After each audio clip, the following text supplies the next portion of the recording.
Hey guys, tonight we slip past the gates of a long-lost palace in the Korean mountains, where the moonlight paints soft pools of silver across curved rooftops. The air is thick with the scent of pine smoke and damp stone. Crickets whisper from behind palace walls.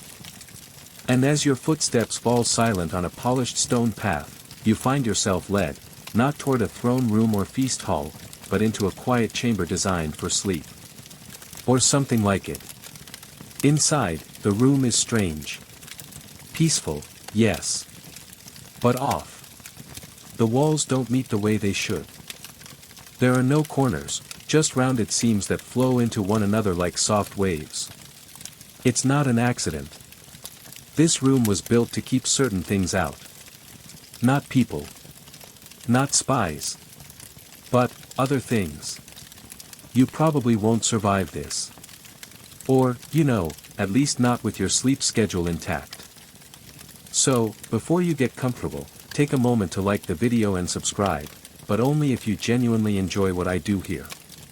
And hey, drop your city and local time in the comments. I love seeing where and when people are tuning in from. Now, dim the lights, maybe turn on a fan for that soft background hum, and let's ease into tonight's journey together. You press your hand to a wall.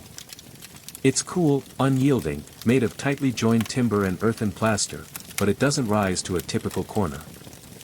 Instead, the joint bends, just slightly. Subtle. Like the inside of a turtle shell. No sharp angle, number 90-degree trap. Just curves. This is a sleeping chamber made for a king, one who was deeply, historically, and even architecturally afraid of what corners might contain. Korean palaces weren't always built like this.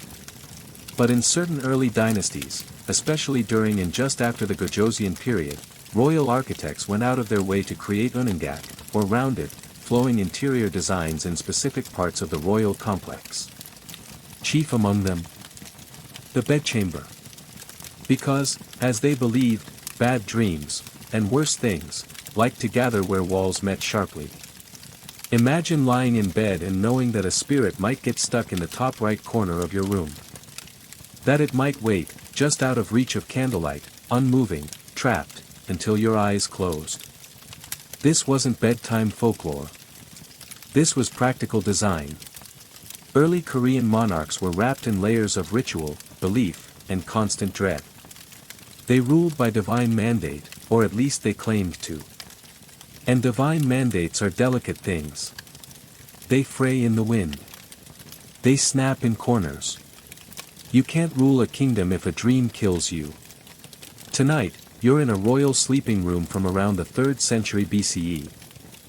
You lie flat on a low-yo mattress, stuffed with rush straw, and above you hangs a lattice ceiling with paper-covered beams. The paper is dyed with herbs, not just for scent or pests, but for spiritual insulation. Because even the ceiling is suspect. Nearby, a small oil lamp flickers. It's placed carefully, not in the center of the room, but slightly offset, to keep shadows from pooling evenly. You were probably expecting symmetry. This isn't that kind of story. Here's a mainstream historical fact to curl up with: in early Korean palace architecture, the flow of ki, life energy, was as important as military strength or administrative logic. Just as rivers were redirected for irrigation, the interiors of royal buildings were shaped to influence invisible forces. The goal? Safety. Sleep. Control. And then there's a quirk: some kings were known to sleep with a soft wooden wedge under one side of their mattress, tilting the bed ever so slightly. The reason is debated. Some claim it was for circulation, others suggest it allowed evil spirits to slide off during the night, like crumbs off a sloped table. Historians still argue whether these customs were based on religious doctrine, psychological superstition, or early understandings of acoustics and airflow. The lines blur. You drift along them now. You hear a soft talk, the sound of water dripping from a bronze gutter outside, echoing into the stone courtyard. The rhythm is slow, steady, almost metronomic.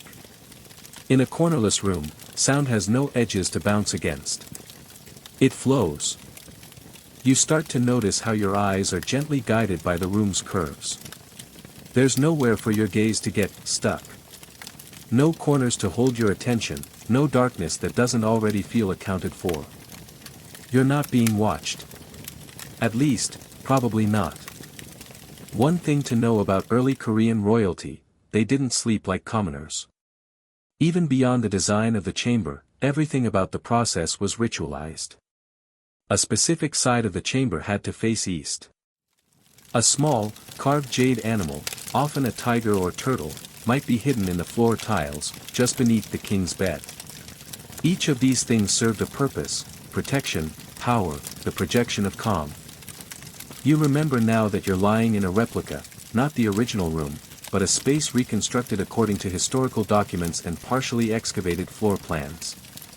You're surrounded by history's guesswork. But the effect? Still powerful. Still deeply, deeply weird. There's a slight wind outside. A paper door rustles. Your body relaxes, but your mind keeps wandering. Why did these kings, with armies and court scholars and walls 10 feet thick, go to bed afraid of corners? What did they know, or think they knew, that made geometry a threat? Well, that's what we'll be exploring. You won't find any major battles or epic love stories here. Just quiet fear. Ritualized comfort. And a few surprising historical facts about how the shape of a room might change the shape of your sleep. The light dims further. The air cools. You close your eyes. But before you drift off, did you feel that? Something about the room shifted. Not sharply. Just enough.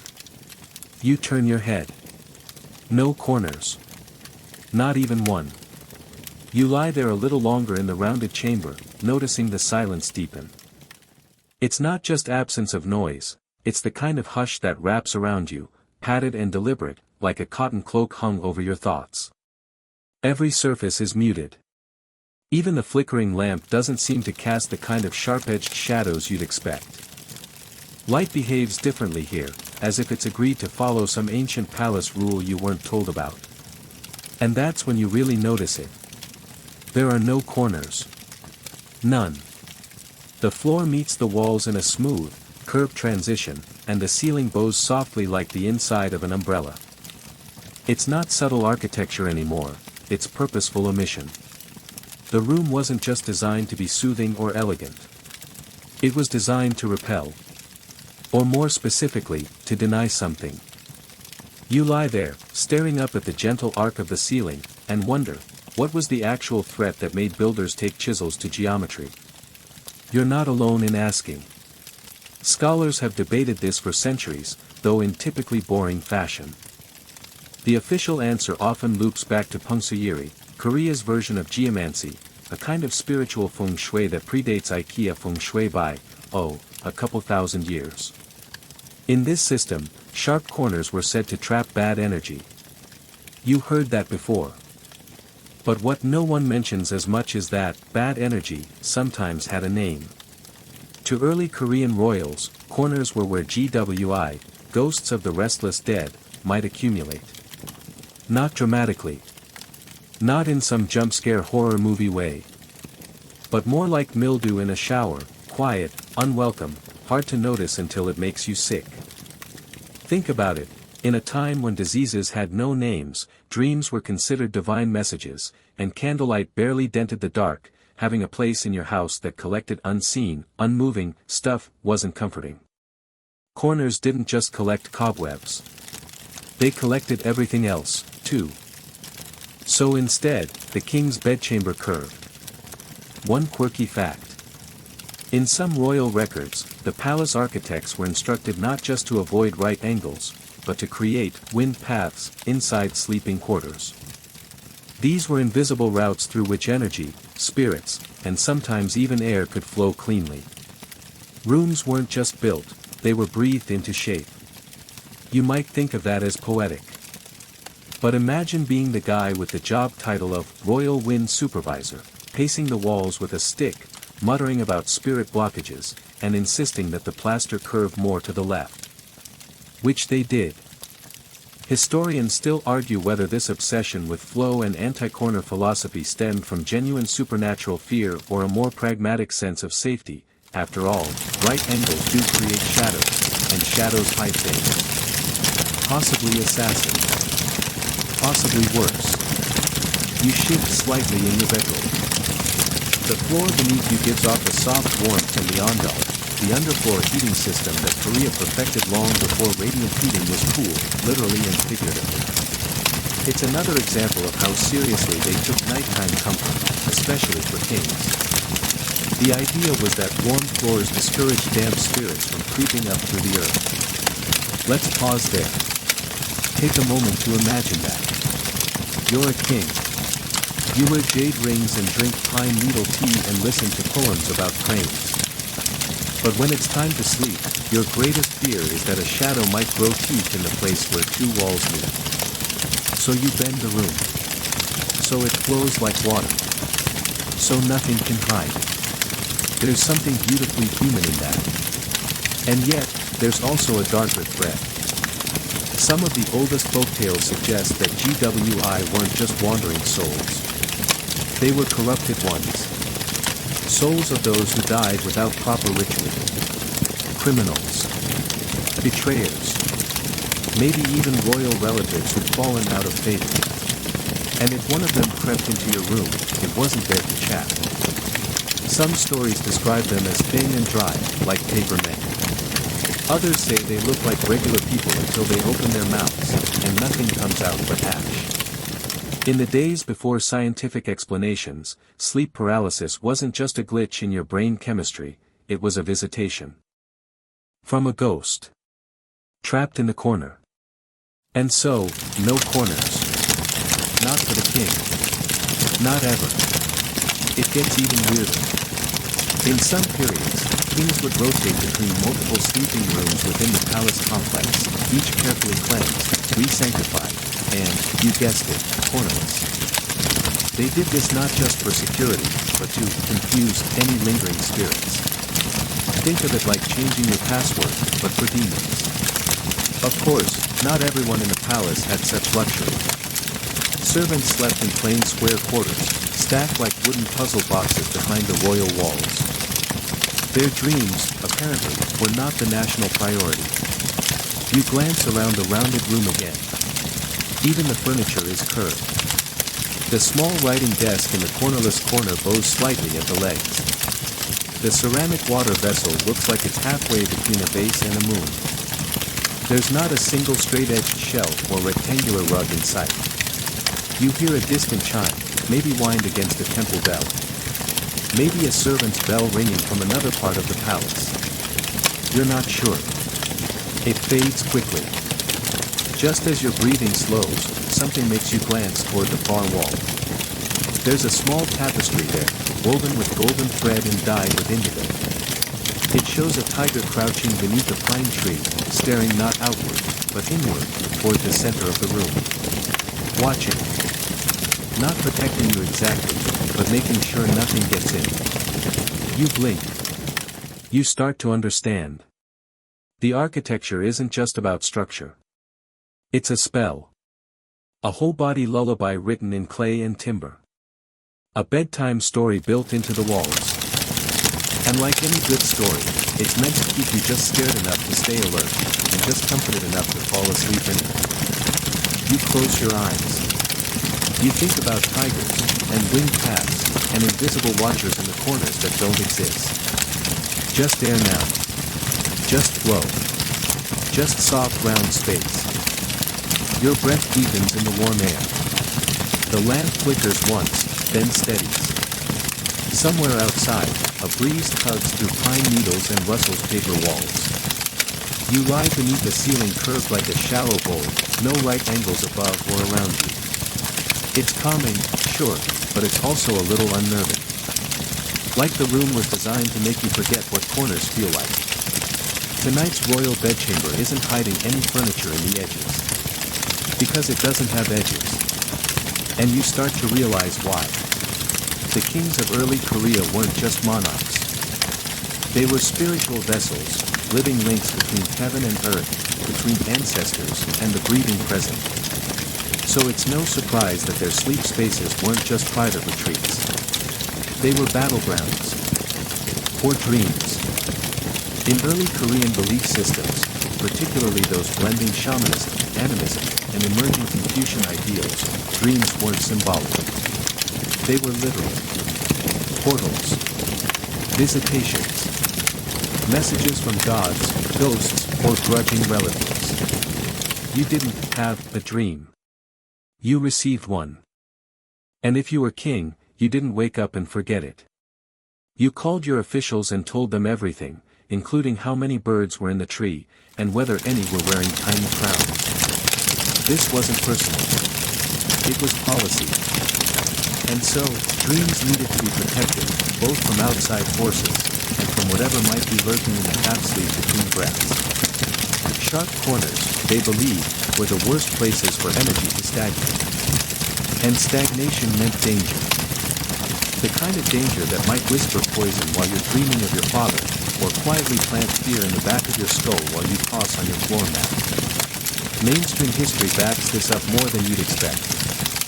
Court records from the later Three Kingdoms period describe night disturbances in the king's quarters that led to emergency ritual consultations, sometimes involving over 30 court shamans, all arguing about dream snakes and the significance of mirror placement. One recorded case. A king dreamed he was drowning in a bowl. The next morning, he ordered every concave object in his bedroom destroyed, including a very nice brass hand mirror, just in case it was in on it. Now here's the quirky part. Some royal sleep chambers were equipped with tiny hanging bells, not to summon help, but to catch invisible movement. Just the softest chime if something passed through the wrong place. A wind, a whisper, or something less explainable. Kings weren't just afraid of assassins with swords, they feared uninvited presences. It's here that the idea of corners gets weirder. Early Korean court belief held that spirits, especially mischievous ones like Yong and GWI, could be lured into corners and trapped. That sounds like a good thing, right? Put a ghost in timeout? Not exactly. Once trapped, those spirits were said to fester, stuck, enraged, and over time, their influence might leak out. So in royal rooms, the logic flipped, don't give anything a place to hide, and nothing will stay long. Let everything move. Let it flow. Think of the room as a stream, not a pond. A dream, not a trap. Historians still argue whether this was rooted in spiritual belief or clever psychology, maybe an early recognition that tight, angular spaces increase a sense of paranoia, while curved rooms lull the body into rest. There's no consensus. Just the soft creak of a floor plank, the whisper of a robe sleeve, the memory of a king waking up in the middle of the night and demanding the wall be rebuilt, again. You wonder how many nights those kings lay awake, wondering if a mistake in the room's construction would be the reason their dynasty ended. Not a battle. Not a coup. Just the wrong corner. Let's get tactile again. You run your hand along the edge of the bedding. The fabric is rainy, cooler than cotton, slightly coarse, but breathable. Beneath it, layers of mulberry paper line the mattress, giving it a slight crinkle with movement. The rustle is deliberate, an ancient sleep technology. If something stepped near the bed, the paper would sound. You weren't sleeping in silence. You were sleeping with sensors. Next to the mat lies a small bundle wrapped in indigo cloth. Inside, a pinch of dried mugwort and anise, folded with silk thread and a single coin, an amulet meant to tie the dream closed so nothing unwanted slipped in.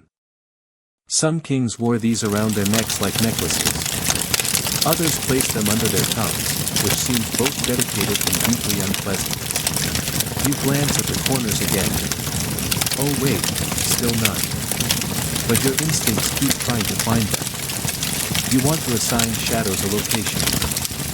Your brain is conditioned to assume something waits where two lines meet. Without that, you drift in an unanchored way. Not unpleasant. Just, floating. Which, if you think about it, is the point. The royal architects weren't just building a room. They were sculpting a psychological ocean, trying to keep the king drifting in safety, night after night. Because in the morning, he'd wake up, proclaim that he dreamt of a black deer in the snow, and based on that, rice taxes might rise in the southern provinces. Big decisions. Based on dreams. So you'd better hope the room didn't encourage nightmares. One last detail before sleep takes you again, it wasn't just the architecture. The people who served the king were trained in sleep rituals, too. Attendants would quietly enter the chamber at dusk and sweep the floor, not just for dust, but to break up lingering spirit tracks. That's how they described it. Like spiritual footprints. They'd tap on the walls, softly, to stir any settled energies. They'd hum low songs, repeating syllables that didn't translate but sounded like waves. They weren't just cleaning. They were resetting the room. Scrubbing the atmosphere. And when they left, the door wasn't shut sharply. It was slid. A whisper. Not to startle anything. Or anyone. You're alone again. Just the curved walls, your rustling mattress, the faint hint of burning pine, and the echoes of 100 kings who fell asleep with one eye open. Or not open. It's hard to say now. You breathe out, slowly, your chest rising and falling with the rhythm of a place untouched by angles. There's something about the air in this room, how it doesn't bounce back at you, how it flows like river water over smooth stones. The walls curve, the ceiling bends, and somehow your own thoughts begin to soften their edges. It's easier to drift here. But as your mind turns over in the darkness, a question settles in. What exactly was the king protecting himself from? Not just ghosts. Not just dreams. But people. More specifically, palace people. Here's the unglamorous truth behind every palace's poetry and paper lanterns. Someone always wants the king dead. Even in the earliest Korean kingdoms, Silla, Goguryeo, Beach, royal succession wasn't a peaceful, clear-cut affair. It was more like a constant game of musical chairs, except half the players had knives. And a few had poison. And no one was really sure who brought the music in the first place. So sleeping, for a king, was not just restful. It was dangerous. And the shape of the room was just the beginning of his nightly defense strategy. Mainstream history confirms it. Korean monarchs often had personal food testers, double-door systems, coded knocks, and even decoy sleeping arrangements.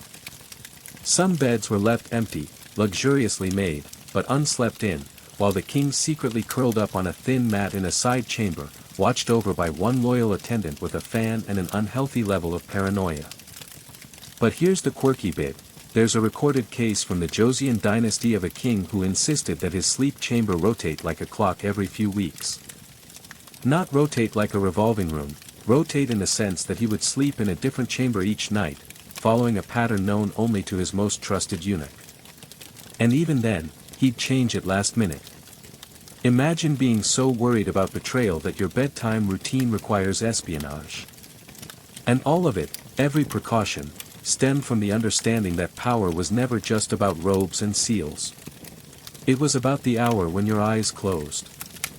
Historians still argue whether these patterns of sleeping in rotating chambers and avoiding right angles were based more in politics than mysticism. But as always, the truth probably lives somewhere between. In the mind of the king, an assassin might very well emerge from a corner, and be possessed by a restless spirit, and be his cousin. So again, no corners. Corners meant places you couldn't see. Places someone, or something, could wait. Places power could slip. Even palace designs followed this paranoia. The royal compound wasn't just arranged for beauty, it was arranged like a spiritual fort. The innermost sanctum, where the king slept, was buried deep past gates and gardens, long corridors, and curved bridges. But the room itself? Still soft. still round. Because it wasn't just enemies outside. It was enemies within. You stir on your mattress, imagining all the people who passed through this space before you. Eunuchs in silent procession, sleeves covering their hands. Concubines with painted lips and carefully measured glances. Shamans whispering into corners that no longer exist. Each one aware of the weight of the man asleep in this space. That man had to be protected, not only from daggers or poison, but from his own mind. Which brings us back to sleep. The rounded room wasn't just spiritually clean. It was psychologically soundproof. Rounded spaces confuse the senses, lull the brain, lower cortisol. It's not magic. It's biology. Just ask any modern architect who designs luxury spas and sensory deprivation pods. This may be why royal builders kept the walls rounded and the ceilings low. Not to feel grand, but to feel held. A sensory cradle. A place where the brain couldn't catch on anything sharp. And when you think about it, that's kind of brilliant. Now, about those assassins. There's a famous account, whispered more than written, of a young palace guard who entered the king's chamber by mistake. Or at least, that's what he claimed. He stepped through the curtain, realized where he was, and froze. The king didn't call for help. He just looked at the man and said, "You'll forget this room." Then he blew out the lamp. The next morning, the guard was transferred to the stables. Where, presumably, the corners didn't matter quite as much. It's one of those half-true stories, embellished by centuries of retelling. But it reflects something real. The king's bedroom wasn't just sacred. It was secret. Not to be entered, not to be described. Even high ministers sometimes weren't allowed to see it. Why? Because the room was not just for sleeping. It was a place of vulnerability. The one space where a god-king became a breathing man. And gods don't like to be seen yawning. You glance again at the smooth arc of the ceiling. The lamp has burned lower now, the shadows moving without edges, smearing like ink in water. There's no place for anything to gather. And maybe that's the point. You begin to notice your own body reacting. Muscles loosening. Eyelids sinking. Your breath shallow but even. The room, for all its mystery, works. Its odd curves and ghost-evading logic have created something rare, a space where danger can't settle. At least not tonight. So you drift, past the betrayals and rituals, past the bells that warned of unseen guests, past the cautious footsteps of chamberlains and the glint of daggers that never found their mark. And in that drift, you begin to understand. The lack of corners wasn't just a superstition. It was a declaration. No hiding. No festering. No fear that takes root in geometry. Just sleep. Soft and round and clean. Somewhere far off, a drum sounds once. Not a warning, not a war beat, just the soft, pulsing rhythm that marks the changing of watches at the outer gate. You feel it through the floor before you even register the sound. The king would have felt it too, even from the depths of this chamber. Everything here was designed that way, sensory, subtle, indirect. Because a royal sleeper wasn't supposed to be jolted. He was supposed to drift. But tonight, you're drifting into something different. We've talked about corners and spirits and sleeping in circles, but let's zoom out. Because the royal bedroom wasn't just a personal refuge, it was part of a much bigger system. The palace wasn't built randomly. It was a sleeping machine.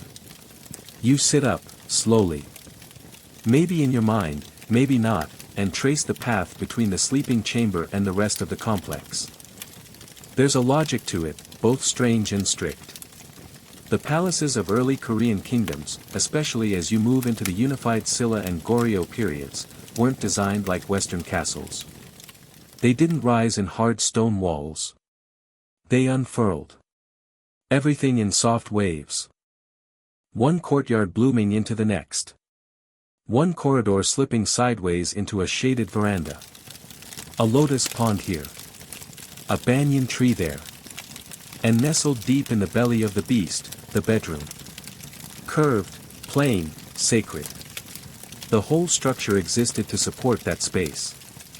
And to filter what reached it.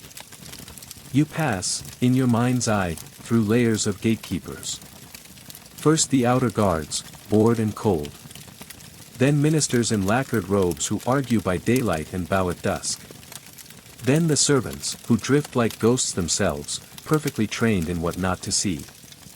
And finally, the whispering network of shamans and spiritual advisors, people who smell faintly of ash and camphor, whose job it is to make sure the king doesn't sleep under an unlucky moon.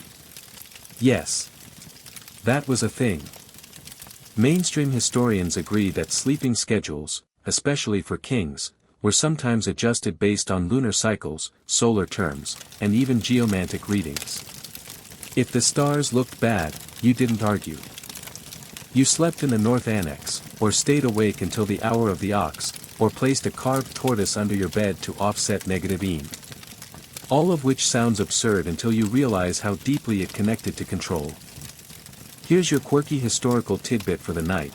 One Goryeo king reportedly slept on different types of wood depending on the season, not for comfort, but because court astrologers believed cypress drew off excess energy in summer, while pine amplified warmth in winter. His bedding was rotated weekly. And his head always pointed in a safe direction. What counted as safe? Ah. That's where the arguments begin. Historians still debate whether these sleeping customs came from native shamanic traditions, Chinese feng shui, pungsuyiri in Korean, or were a kind of post hoc political invention. Some think the elaborate sleep maps were excuses to justify building projects. Others believe they reflected a genuine belief that a king's dreams could warp the fate of the realm. That a misaligned pillow could doom a harvest. No pressure. You feel it now, don't you? The weight of sleeping in the center of something that breathes like a beast. Because the palace wasn't still at night. It exhaled. Guards rotated. Lamps were refueled. Papers rustled inside rooms. Somewhere, a record keeper noted the hour a prince stopped coughing. A eunuch poured hot water into the king's foot basin. A mouse scurried along the eaves, noticed there were no corners, and left confused. It all happened around the bedroom. Not in it. That space was sealed. Even the air in the royal room was filtered, literally. Special sliding screens were soaked in charcoal and mulberry, designed to trap dust and dampen scent. The idea was not just purity, but neutrality. The king should smell nothing. Hear nothing. Feel nothing. Because only then could his dreams be pure. Pure dreams mattered. That's not a bedtime exaggeration. In early Korean dynasties, dream interpretation was a political act. Scholars trained in dream analysis held semi-official roles in court. A white ox in a dream might signal loyalty from the provinces. A collapsing bridge. A betrayal. A peach tree shedding leaves. Possibly scandal. Possibly indigestion. Tough to say. This is where the king's sleep turned into a group project. Each morning, his dreams were gently extracted, like pulling threads from silk, and laid bare before a council. Not every day, but often. And what was interpreted often became prophecy. Decisions changed. Marriages arranged. Envoys dispatched. A war, in one case, postponed because the king dreamt of a cat with two tails, which someone confidently explained meant, wait. Imagine being the cat. Now, while you drift closer to sleep, picture this, a line of scrolls stored in a side chamber, each one a dream transcription. Decades of royal subconscious, inked and filed, marked with weather and moon phase and whether the king had garlic broth the night before. It's history, sure, but it's also raw humanity. Because these weren't dreams about power. They were dreams about drowning. About losing teeth. About someone you love forgetting your name. The same stuff you dream. You shift again on your imagined mat, the paper crinkling beneath your weight. Somewhere outside, a night bird chirps once. Maybe it's real, maybe it's part of a dream already starting to wrap itself around you. One final thought before we let you drift. There's an old phrase that shows up in some Joseon-era manuals for palace etiquette: a king without sleep is a kingdom with shaking bones. It's poetic, but also brutally literal. If the king couldn't sleep, because the architecture failed him, or the stars hated him, or his own thoughts chased him, then the realm suffered. Decisions frayed. Tempers shortened. People died. So yes, the room was curved. Yes, there were no corners. But that wasn't indulgence. That was governance. The air inside the royal bedchamber hangs thick and warm, but never stagnant. There's always a quiet current, like the hush before a confession, that drifts along the round walls, slips over the mat floor, and brushes the skin of the one asleep in the middle. You can almost feel it now, the way it strokes your cheek like the sleeve of a servant's robe. Nothing sudden, nothing sharp. All by design.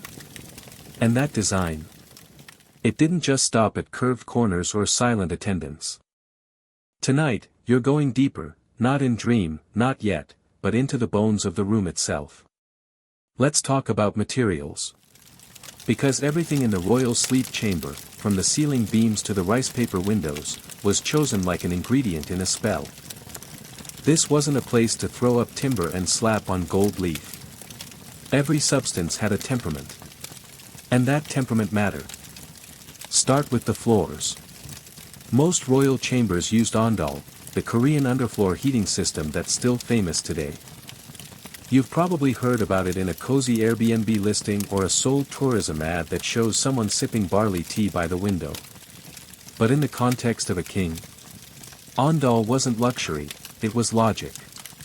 Because it meant warmth without noise. Instead of crackling fires or banging pipes, the room warmed from beneath, using flues that carried heat from kitchen fires under carefully laid stone. The heat rose, silent and even. No flickers, no sudden sparks to startle a dreaming monarch. Mainstream historians agree this system likely dates back to at least the Three Kingdoms period, possibly earlier. And while peasants used it too, the royal version was refined to perfection. Multiple chambers were connected in sequence, allowing the flow of warmth to be adjusted like a dial. The king's room always received the softest end of the current, warmth, not heat. Sleepy, not sweaty. And the ceiling? Always wood. But not just any wood.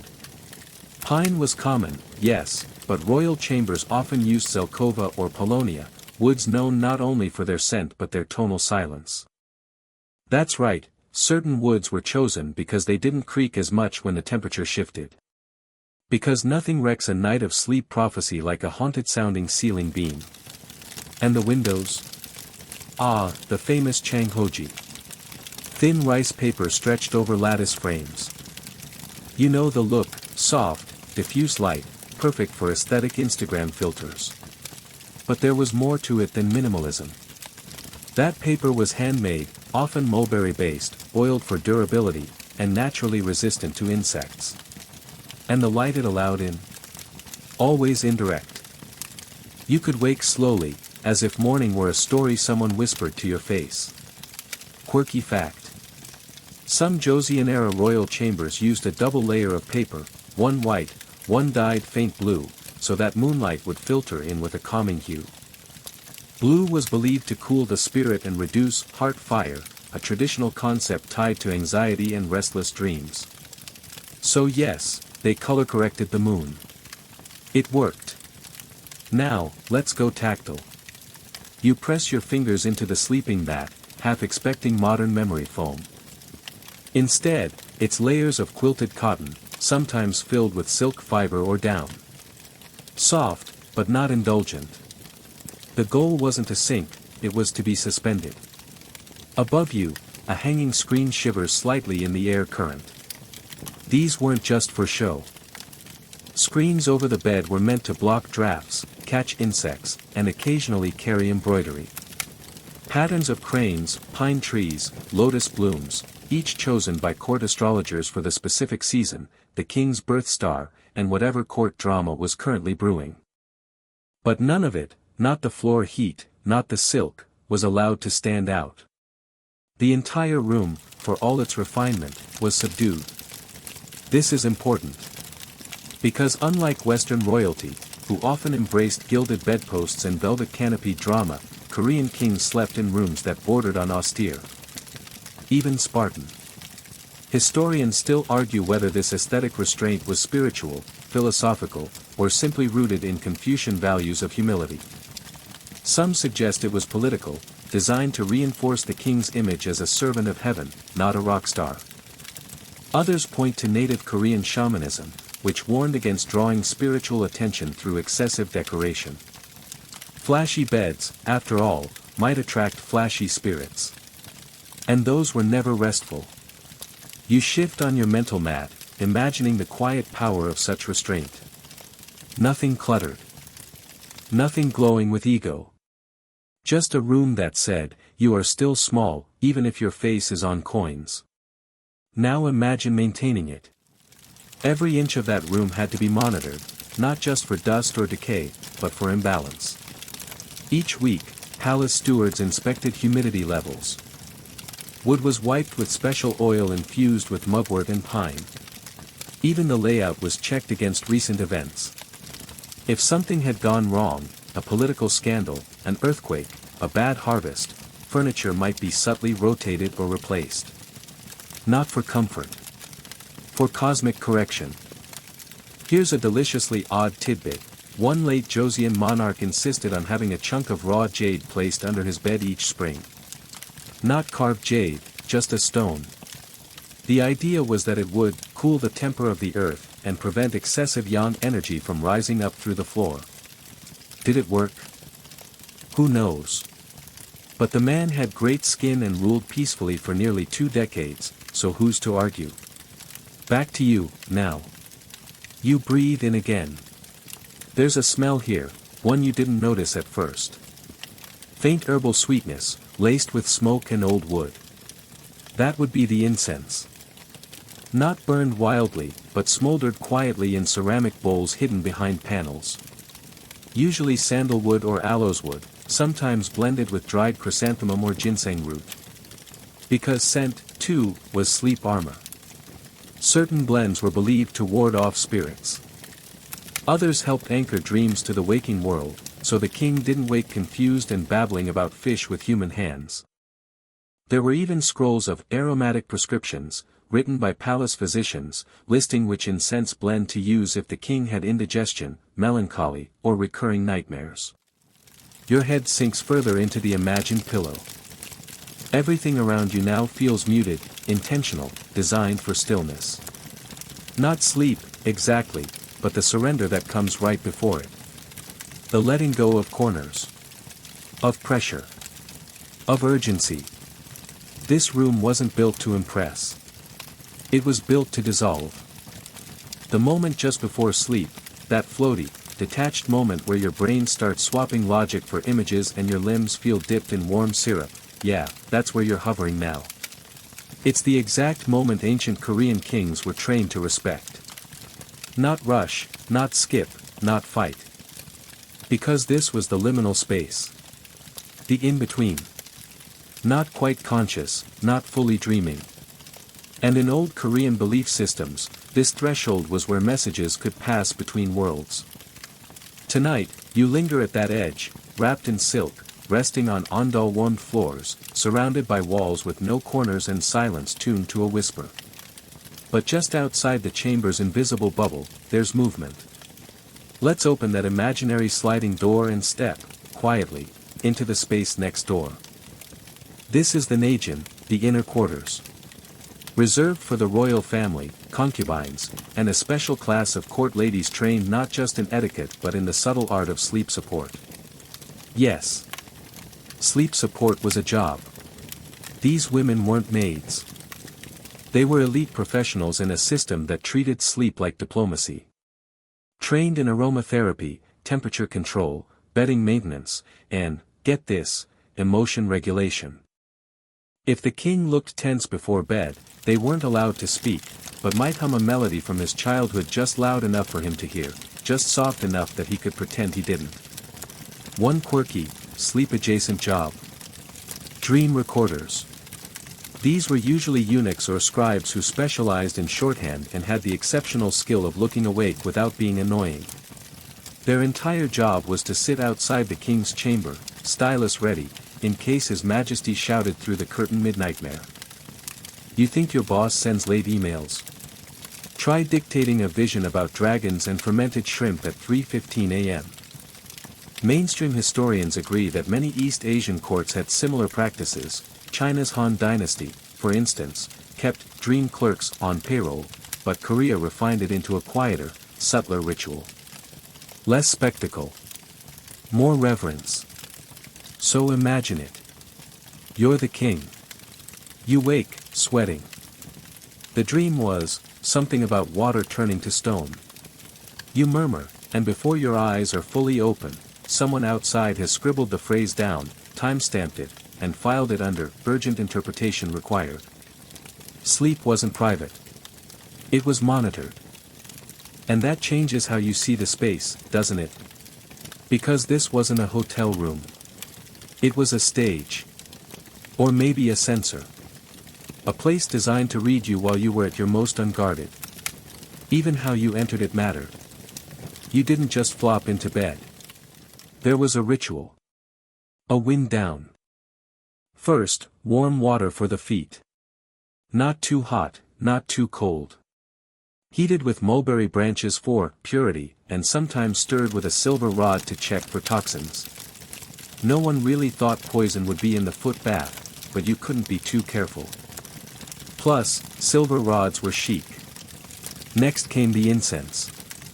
Not burned on an altar, but prepared in a lidded burner that traveled from room to room with the king. The mix was adjusted based on the season, his mood, and, here's your quirky detail, the last dream he reported. If his dreams had been chaotic, calming herbs were added. If his dreams had been too blank, which some believed meant spiritual disconnection, stimulating woods were introduced. Historians still argue whether this fine-tuned fragrance control was more symbolic or psychological. Some say it reflects deep early understandings of aromatherapeutic effects. Others argue it was mostly ritualized guesswork. But it worked often enough that no one dared stop. Then came the robe. The sleep robe. It wasn't embroidered with dragons. It wasn't crimson. It was plain, soft, usually white or light gray. Symbolically, it erased identity. In sleep, the king became no one. Not a ruler, not a father, not a God-touched son of heaven. Just a person. Vulnerable. Drifting. One scholar compared it to ritual death. Sleep was the rehearsal for letting go. And for kings, that rehearsal carried real meaning. Because if you ruled long enough, and died well enough, your sleep chamber would be sealed and copied. Architects and spiritual advisors would replicate the layout, the curvature, the vibe, in your tomb. Yes, royal burial chambers mimicked sleep chambers. Only darker. Quieter. And more permanent. Imagine that. The room you're in now. Someone might spend eternity in the knockoff version. That's why every detail mattered. A curious feature in some palaces was the echo plate. This was a smooth, circular tile, usually porcelain or stone, placed subtly under the mat or slightly embedded in the floor. If the king tossed and turned too much, the mat would shift and create the tiniest, most delicate ping from the plate. A sound just soft enough to alert the watchful eunuch stationed in the hallway that something was wrong. Like a Fitbit, but terrifyingly analog. Another tidbit. There was usually a tiny mirror hidden somewhere in the chamber, not for vanity, but for spirit checks. Mirrors, in old Korean shamanism, were believed to reveal invisible presences. If the king felt disturbed, he could request the mirror be uncovered to see whether the room reflected correctly. If the reflection looked odd, or if the mirror cracked, rooms might be blessed, renovated, or abandoned entirely. You shift again, uneasy, even though nothing's wrong. Maybe it's the idea that your sleep was treated like state surveillance. That a blink too fast, a breath too shallow, might trigger protocol.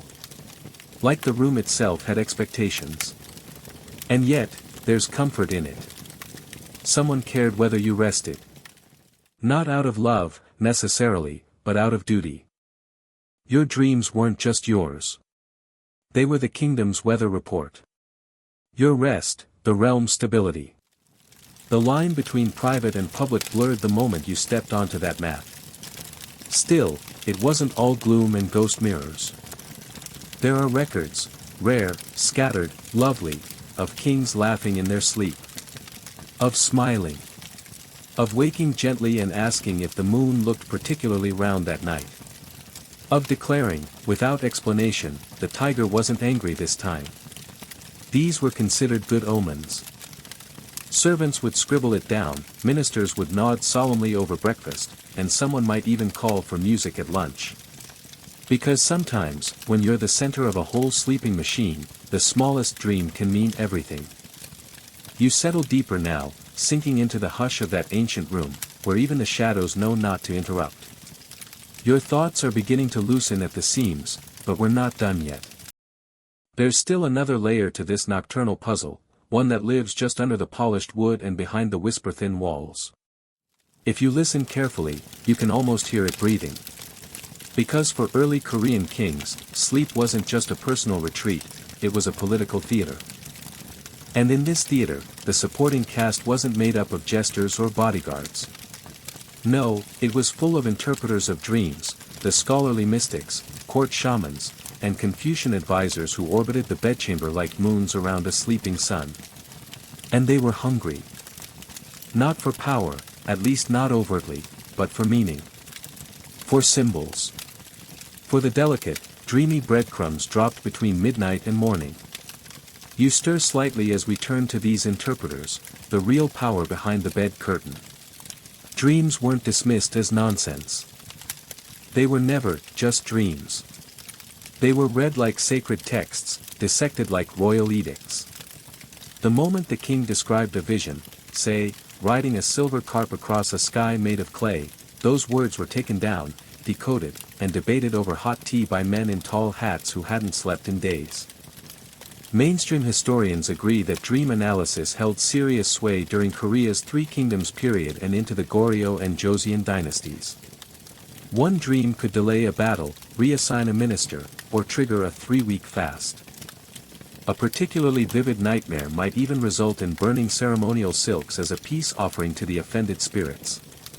And yes, there were rules. A dragon appearing in a dream usually meant divine favor, unless the dragon looked tired. Then it might indicate political unrest or the need to change your diet. A falling tooth. An omen of death, especially if it came with blood. Dreaming of rain in spring. Good. In winter.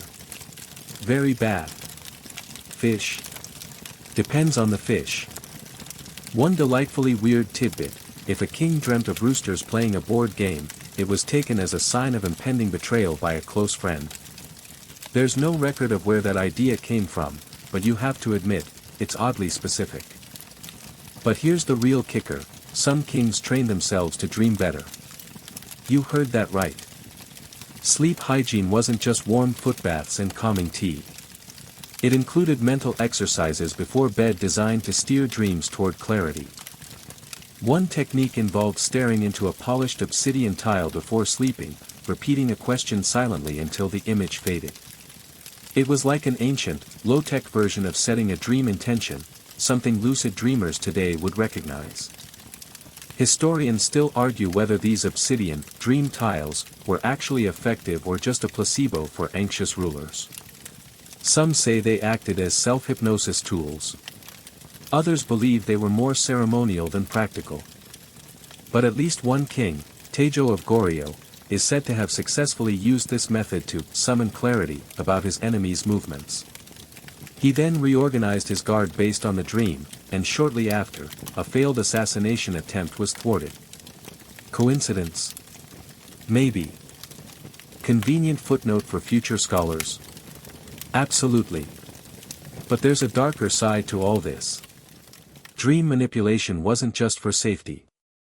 It was sometimes weaponized. If a rival dreamed of ascending to the throne, that alone could be used as grounds for exile, or worse. The dream itself became incriminating evidence.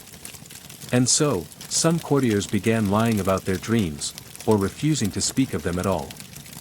One prince, terrified that his dream of wearing golden robes might be misinterpreted, reportedly bit his own tongue to avoid blurting it out in his sleep.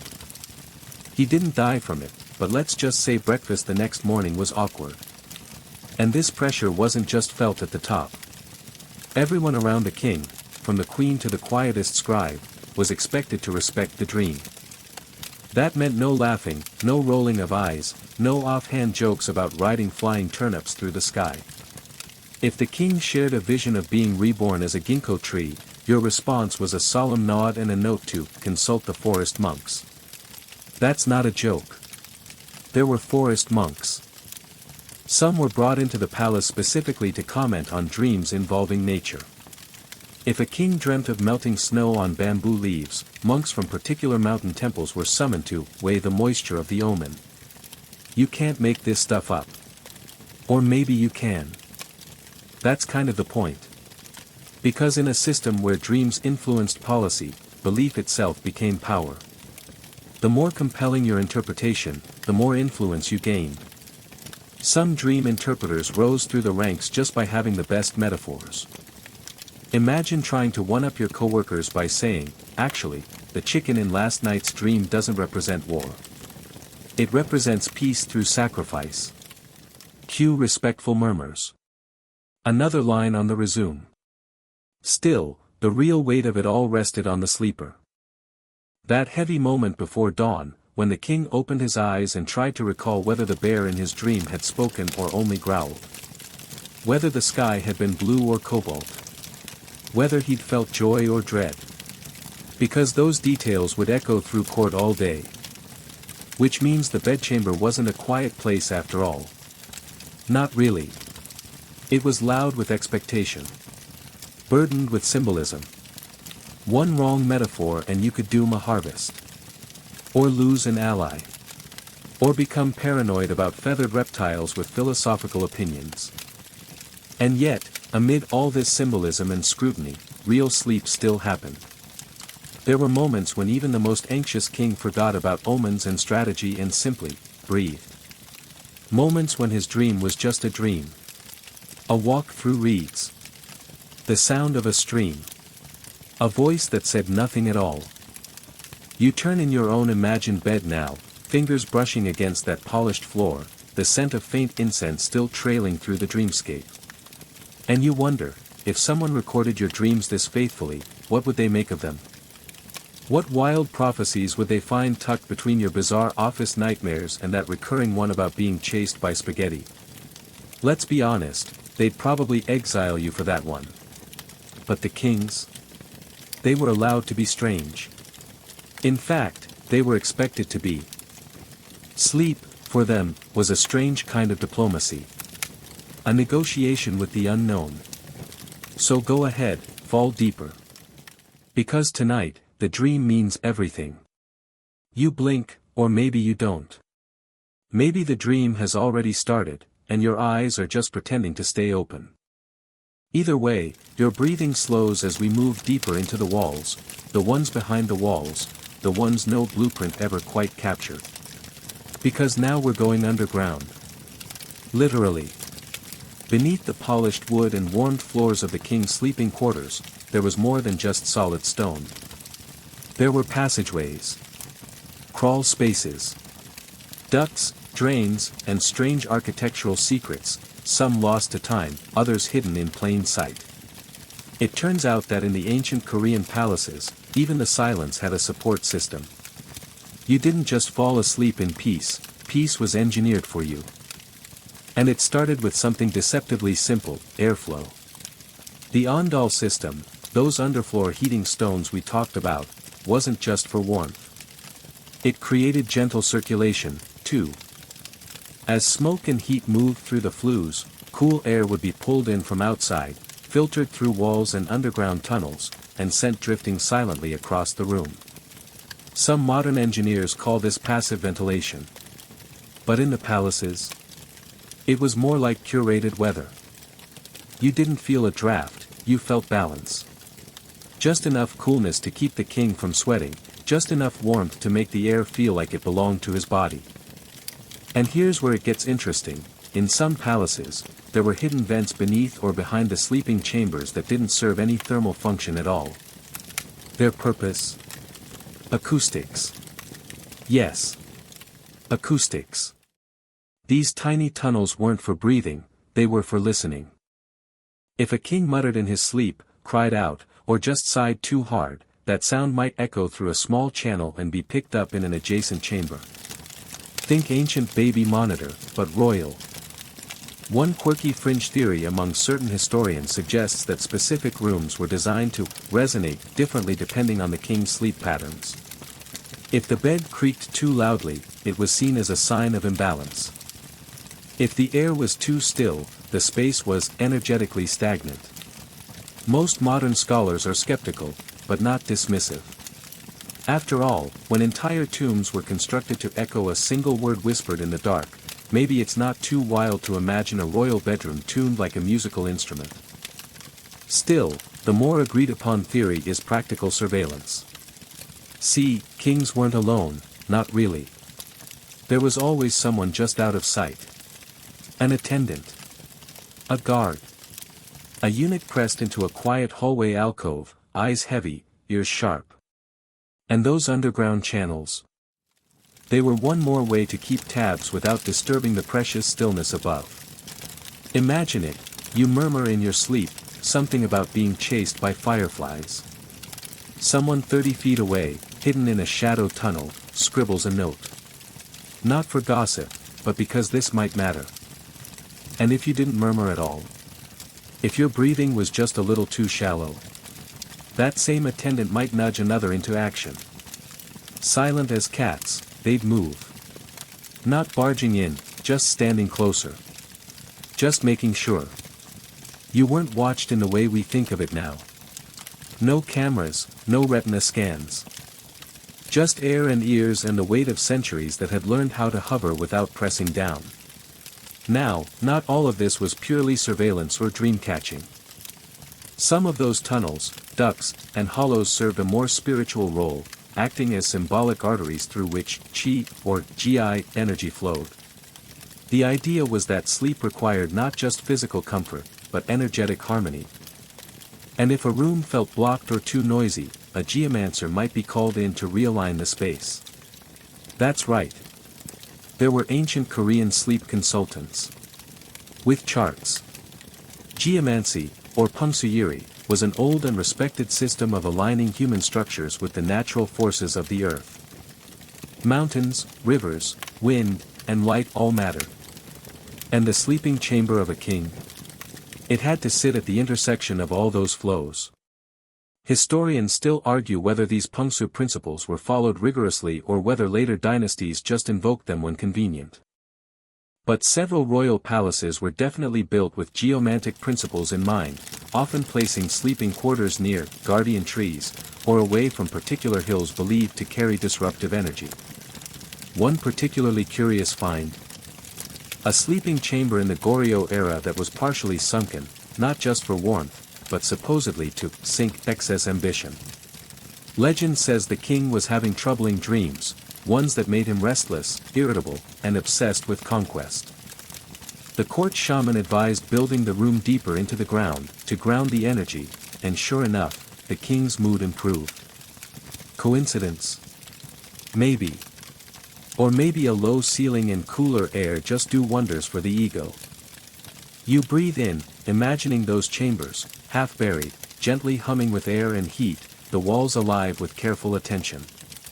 The idea that an entire system, visible and invisible, existed to protect your rest.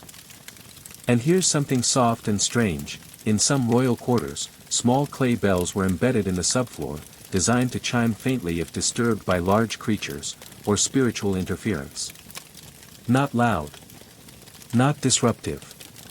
Just a subtle tink if the balance of the room shifted. You know how modern sleep apps can detect snoring or movement? This was the analog version. A bell in the dark. A signal. A whisper from the architecture. So the king wasn't watched in the usual way. He was listened to. Felt. His presence measured by breath and bell and warmth and sigh. That's the kind of royalty we're talking about. And if he moved to a new palace, the room came with him. Or at least, its measurements did. There are scrolls detailing the exact proportions of sleeping chambers, ratios of length to width, curvature of corners, angles of windows, all because kings who slept well wanted to sleep the same everywhere.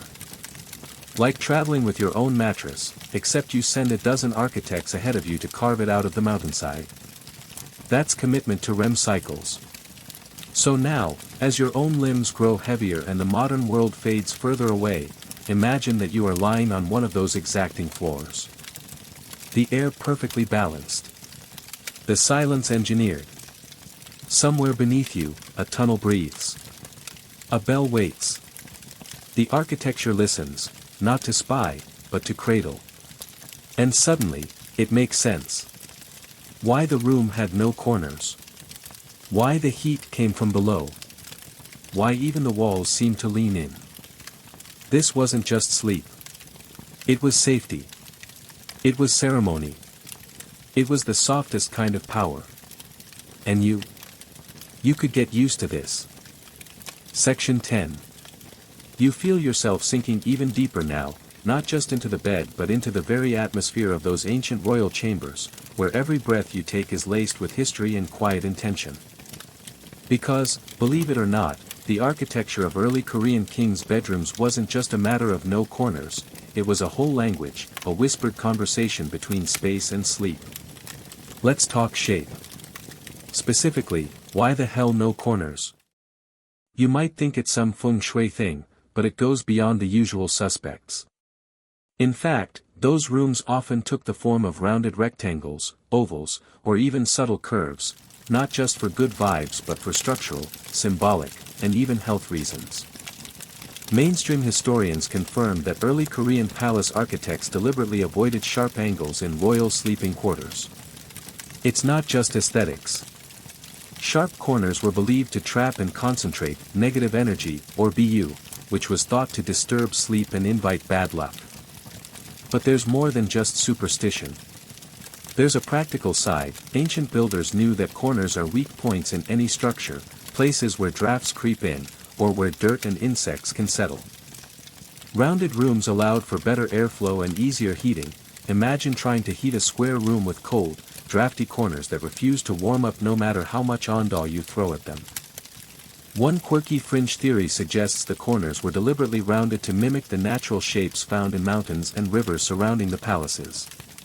It's a poetic idea, that the king's room echoed the curving forms of the landscape, creating harmony between the man and nature. And speaking of nature, curved walls are also better for sound. Sound waves flow more evenly in rounded spaces, reducing echoes and creating a calming acoustic environment. Ever noticed how whispers seem to travel better in circular rooms? Early Koreans might have picked up on that intuitively, perfect for a king who needed silence without being completely cut off from his court. Now, here's a particularly fascinating tidbit. Some palace rooms featured hypnotic plaster patterns along those curved walls, subtle ripples and waves that caught candlelight in a way that encouraged relaxation and drowsiness. It was like sleeping inside a giant, slow-moving pond. Historians still argue whether these plaster designs were purely decorative or deliberately therapeutic. Some think they were inspired by Buddhist art, intended to bring peace to the mind and remind the sleeper of impermanence, which might help ease anxieties. Others suggest they might have even played a role in ancient meditation techniques practiced before bedtime. You can almost picture the king lying back, staring up at those softly shimmering walls, the plaster light gently dancing, the air warm and still. And maybe, just maybe, those walls helped him drift off faster than any lullaby. Here's a funny but true detail. One record tells of a king who insisted his sleeping room have no right angles because, in his words, sharp corners are where ghosts like to nap. His courtiers, while rolling their eyes in private, humored him and commissioned a room shaped like an egg. Egg-shaped. For a king. You can't make this stuff up. But it didn't end with shape. The windows, too, followed curves.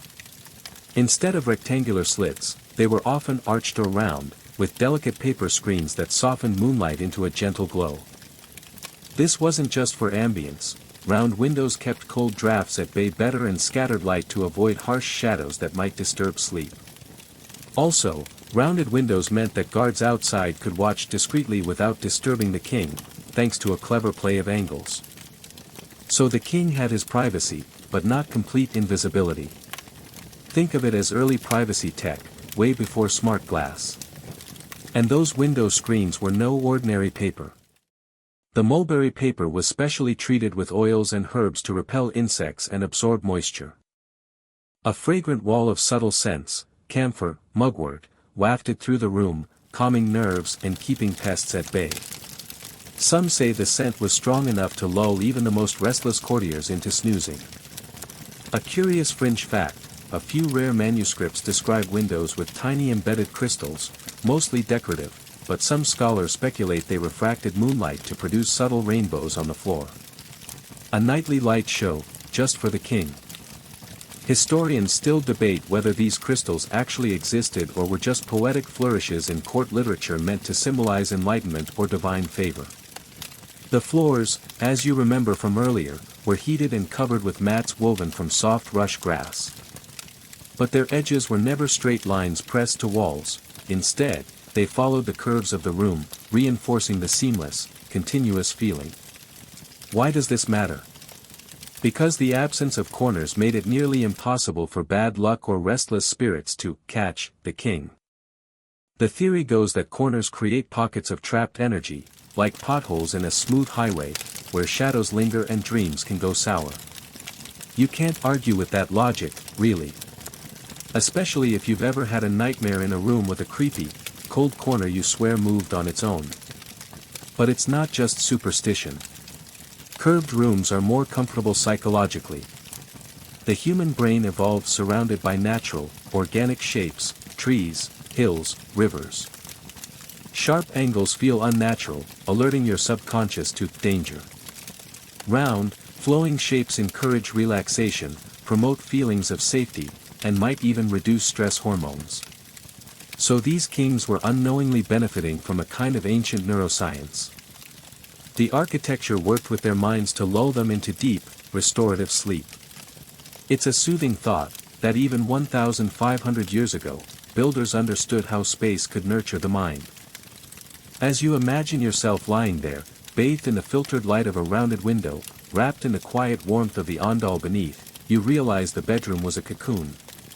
Not just of physical comfort, but of psychological safety. A gentle fortress of curves and warmth and scent. A place designed not to trap, but to free.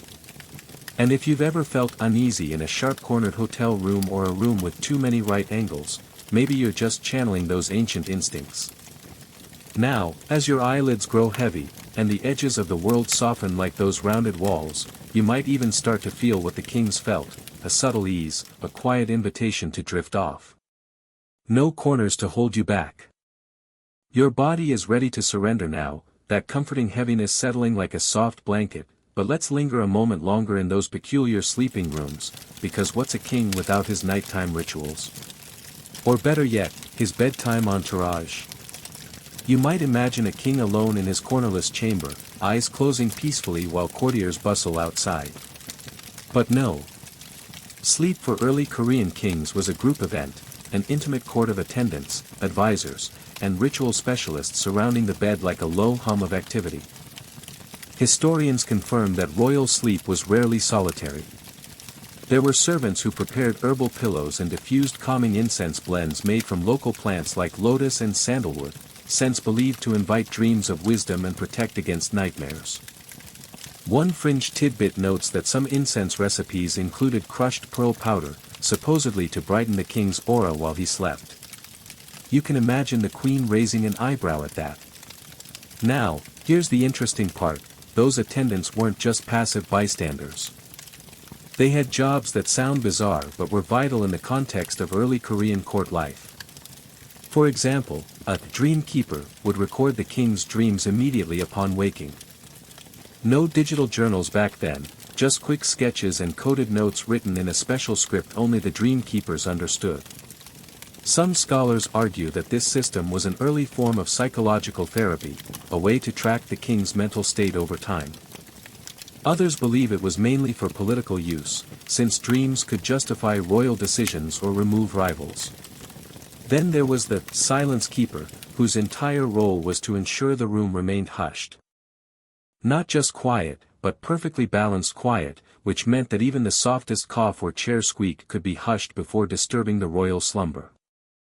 Imagine being that person, tiptoeing around a king's bed, armed with a fan to gently waft distracting smells away, or a small cloth to cover the tiniest squeak on the floorboards. You probably wouldn't survive a week in that job. Historians still argue whether these roles were formal titles or just courteous descriptions. Some texts suggest these attendants also had spiritual duties, like warding off evil spirits with whispered chants during the witching hour. And it wasn't just the immediate attendants who mattered. The queen and royal family often had their own sleeping quarters nearby, separated by screens or silk curtains that allowed sound and scent to flow, but blocked direct sight. It was a careful balance of intimacy and privacy, keeping the king connected to his family while preserving his solitude. Here's a delightfully odd detail: some palaces had specialized night musicians who would perform lullabies not with instruments, but by gently tapping porcelain bowls filled with water, creating a shimmering, watery melody. The idea was to mimic the sound of rain or flowing streams, natural white noise to soothe the mind. This kind of musical, sleep therapy sounds like something a spa might offer today, but for kings, it was a nightly ritual, taken very seriously. And the rhythms mattered. Too fast a tempo, and the king's dreams became restless and fractured. Too slow, and the mind drifted too far into deep sleep, which wasn't always desirable. After all, some dreams were important, even prophetic, and needed to be remembered. One of the strangest things you might not expect is the role of sleep posture. You're probably used to choosing between back, side, or stomach. But early Korean kings were instructed to sleep on their right side only, facing south or east, with the head slightly elevated. This wasn't just comfort, this was cosmology. South and east were considered auspicious directions, associated with the sun, growth, and positive energy. Sleeping this way was thought to align the king's body with the rhythms of the universe, promoting good health and better dreams. Interestingly, historians still debate how strictly this was enforced. Some texts suggest kings ignored these rules regularly, preferring a belly flop after a long day of royal drama. But when the court chroniclers noticed sleep posture slipping, they took notes, because, remember, every detail mattered. You shift slightly, imagining yourself surrounded by the soft glow of lanterns, the faint scent of lotus and sandalwood weaving through the air, and the gentle tapping of porcelain bowls somewhere in the distance. Maybe you're lying on your right side, facing east, the architecture cradling you in a rounded embrace. And as your breath slows, you realize something: sleep was never just rest. For these kings, it was a performance, a sacred act, a negotiation with fate and the divine. A negotiation conducted in silence, scent, and sound. And now, you're part of that story. The night deepens, and the palace around you seems to pulse with an unseen rhythm, one that stretches beyond sleep into the realm of dreams and shadows. Because, in early Korean courts, sleep wasn't just about physical rest or architectural comfort, it was about the thin veil between this world and the next. You probably think of kings as distant rulers, surrounded by power and privilege. But in the realm of sleep, they were vulnerable. Their dreams could be messages, warnings, or even traps set by spirits, or enemies cloaked in the dark. That's where the ancient art of dream divination comes in, a practice that was as much a royal necessity as it was a spiritual ritual. Specialists called somnambers or dream interpreters stood ready to decode the king's nocturnal visions, translating surreal images into advice or prophecies. Historians affirm that dream interpretation was institutionalized. There were entire offices in the palace devoted to it, with scrolls detailing common dream symbols: water, snakes, birds, fires, even falling teeth. One quirky tidbit is that kings often dreamt of flying fish, a symbol whose meaning remains hotly debated among scholars. Some say it represented transition and freedom, others a warning of impending conflict. These specialists didn't just listen to dreams, they helped shape them. Through rituals involving incense, chants, and strategic placement of charms in the sleeping chamber, they aimed to influence the king's dreams, steering him toward auspicious outcomes. You can imagine the scene: a shadowy figure sprinkling crushed herbs on the bedding, whispering prayers, arranging tiny jade amulets in the perfect spots on curved walls, all to coax the king's subconscious mind into revealing the future. Some historians argue whether these rituals had psychological benefits or were mere superstition. But given how seriously the court took these practices, it's clear they played a vital role in statecraft. The line between medicine, magic, and politics was thin. And then there's the matter of nightmares. A king plagued by bad dreams wasn't just restless, he was in danger. Nightmares could signal illness, mental strain, or even spiritual attack. To combat this, shamans performed midnight exorcisms, often right outside the sleeping chambers, burning herbs and chanting to banish evil influences. One particularly odd record describes a ritual involving a rooster. The bird's crow at dawn was believed to chase away lingering spirits from the night, ensuring the king woke refreshed. The rooster wasn't just a farm animal, it was a guardian of royal sleep. Historians still debate how much of these rituals were symbolic and how much were genuinely believed. Some suggest they were used to bolster the king's confidence, giving him a psychological edge in the battles of state. Now, the architecture again played a role here. Those rounded rooms, the secret ducts, even the heating system were believed to create a safe container for the king's spirit, reducing the chance of spiritual intrusion. There's a fringe but fascinating theory that the curves and airflow patterns were designed to disrupt malevolent spirits that preferred sharp corners and stagnant air, so the room itself became a spiritual fortress. It's a concept echoed in many cultures, but in Korea, the idea was tightly integrated into royal palace design. The king wasn't just protected by guards, he was shielded by geometry and air. Imagine the faint glow of lanterns reflecting off polished walls, incense smoke curling lazily upward, the gentle murmur of chants in the distance, and the king, eyes closed, breathing steady, held in a cocoon woven from belief, science, and artistry. It's a far cry from the cold, impersonal hotel rooms you might find yourself in today. So as you drift, remember this: the earliest Korean kings didn't just sleep. They engaged in a nightly dialogue with the cosmos, their chambers whispering back with warmth, protection, and promise. And that, dear listener, is why even their bedrooms refuse to have corners. Because in sleep, as in life, the edges were dangerous. The early dawn tiptoes closer, but your mind still lingers in those royal chambers, feeling the weight of centuries pressing softly against the walls. Because to understand why those kings' rooms were cornerless, you need to dive deeper into the very concept of space and power in early Korean society. Remember, these kings weren't just monarchs, they were the living axis mundi, the center point where heaven, earth, and humanity converged. Their bedrooms weren't mere private rooms, they were microcosms of the universe itself.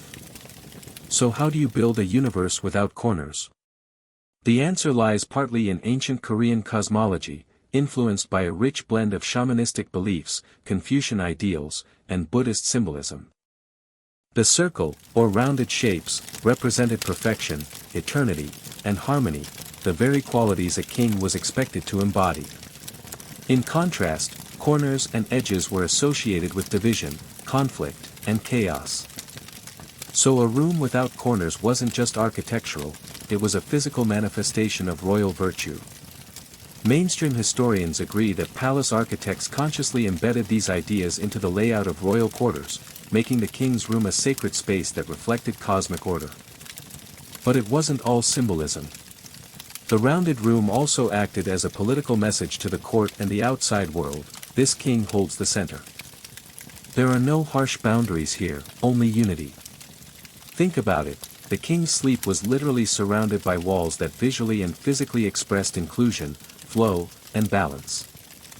A sharp corner might split the space, creating invisible lines of us versus them. The rounded walls dissolved these lines, emphasizing the king's role as unifier. Here's a curious fringe detail: some palace records mention that the king's chamber was designed to subtly resemble a cosmic egg, a universal symbol of birth and creation. The rounded, smooth walls enclosed the king like a seed, suggesting that from his rest would emerge a new era or renewed order. Historians debate whether this idea influenced other palace design elements, like the positioning of courtyards and gardens, or if it remained purely symbolic. And then there's the layout of the entire palace compound, which often mirrored the cosmic principles encoded in the king's bedroom. The palace's circular or oval central spaces connected to radial corridors, like spokes on a wheel, reinforcing the idea of the king at the axis of the universe. That same principle extended to the king's daily routines, including sleep. You might chuckle to imagine the king thinking about all this while trying to fall asleep, but palace etiquette was serious business. One funny record describes a king who, upon waking, would stretch his arms and say aloud, "I align myself with the heavens," before even opening his eyes. Courtiers had to be ready to respond with chants affirming cosmic harmony. You can almost picture the king's groggy face trying to look profound. Historians still argue whether such routines were genuinely believed or staged performances to impress visiting dignitaries. But the impact was real. These rituals shaped royal identity and power. Your mind drifts back to those smooth, cornerless walls and the gentle warmth of the floor, the delicate scent of lotus and sandalwood, the soft tap of porcelain bowl lullabies. It all feels less like decoration now and more like a carefully woven narrative, a bedtime story told not with words, but with space, scent, and light. As you sink into that feeling, you realize the king's bedroom was a place where the cosmos folded inward, creating a sanctuary not only for sleep but for the very essence of rule itself. And as your own eyelids droop, you sense that, in some mysterious way, the universe is just as eager for you to find your center, your cornerless space, and let the gentle night hold you. You're now drifting even further into that serene palace night, where the silence is thick but comforting, and the walls curve gently like the embrace of some ancient, protective spirit. Let's explore another fascinating angle: how the absence of corners in early Korean kings' sleeping rooms affected their dreams and health, connecting body, mind, and environment. You've already encountered the idea that space influences psychology.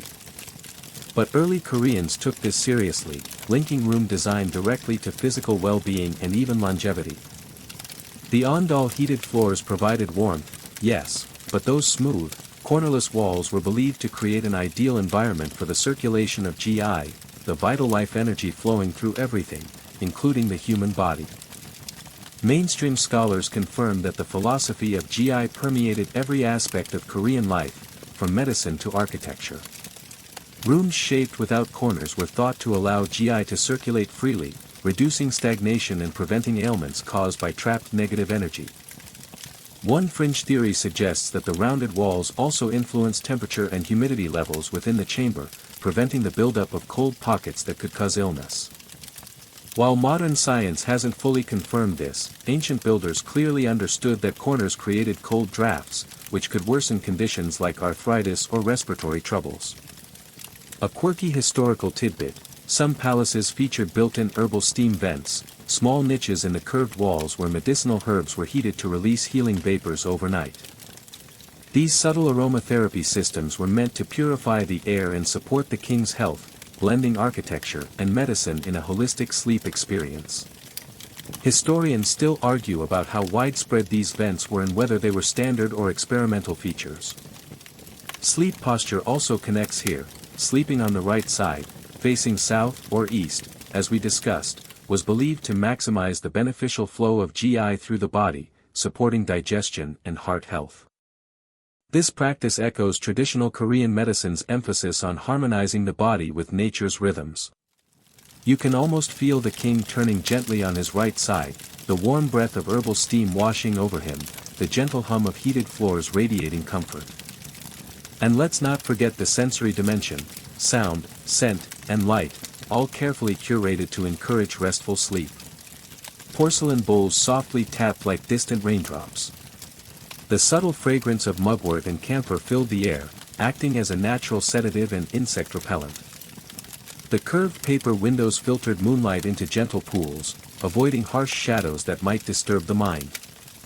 One amusing anecdote involves a king who reportedly refused to sleep if the scent of mugwort was too strong, claiming it made his dreams too vivid. His courtiers learned to dilute the herbs carefully: too much dream, not enough sleep.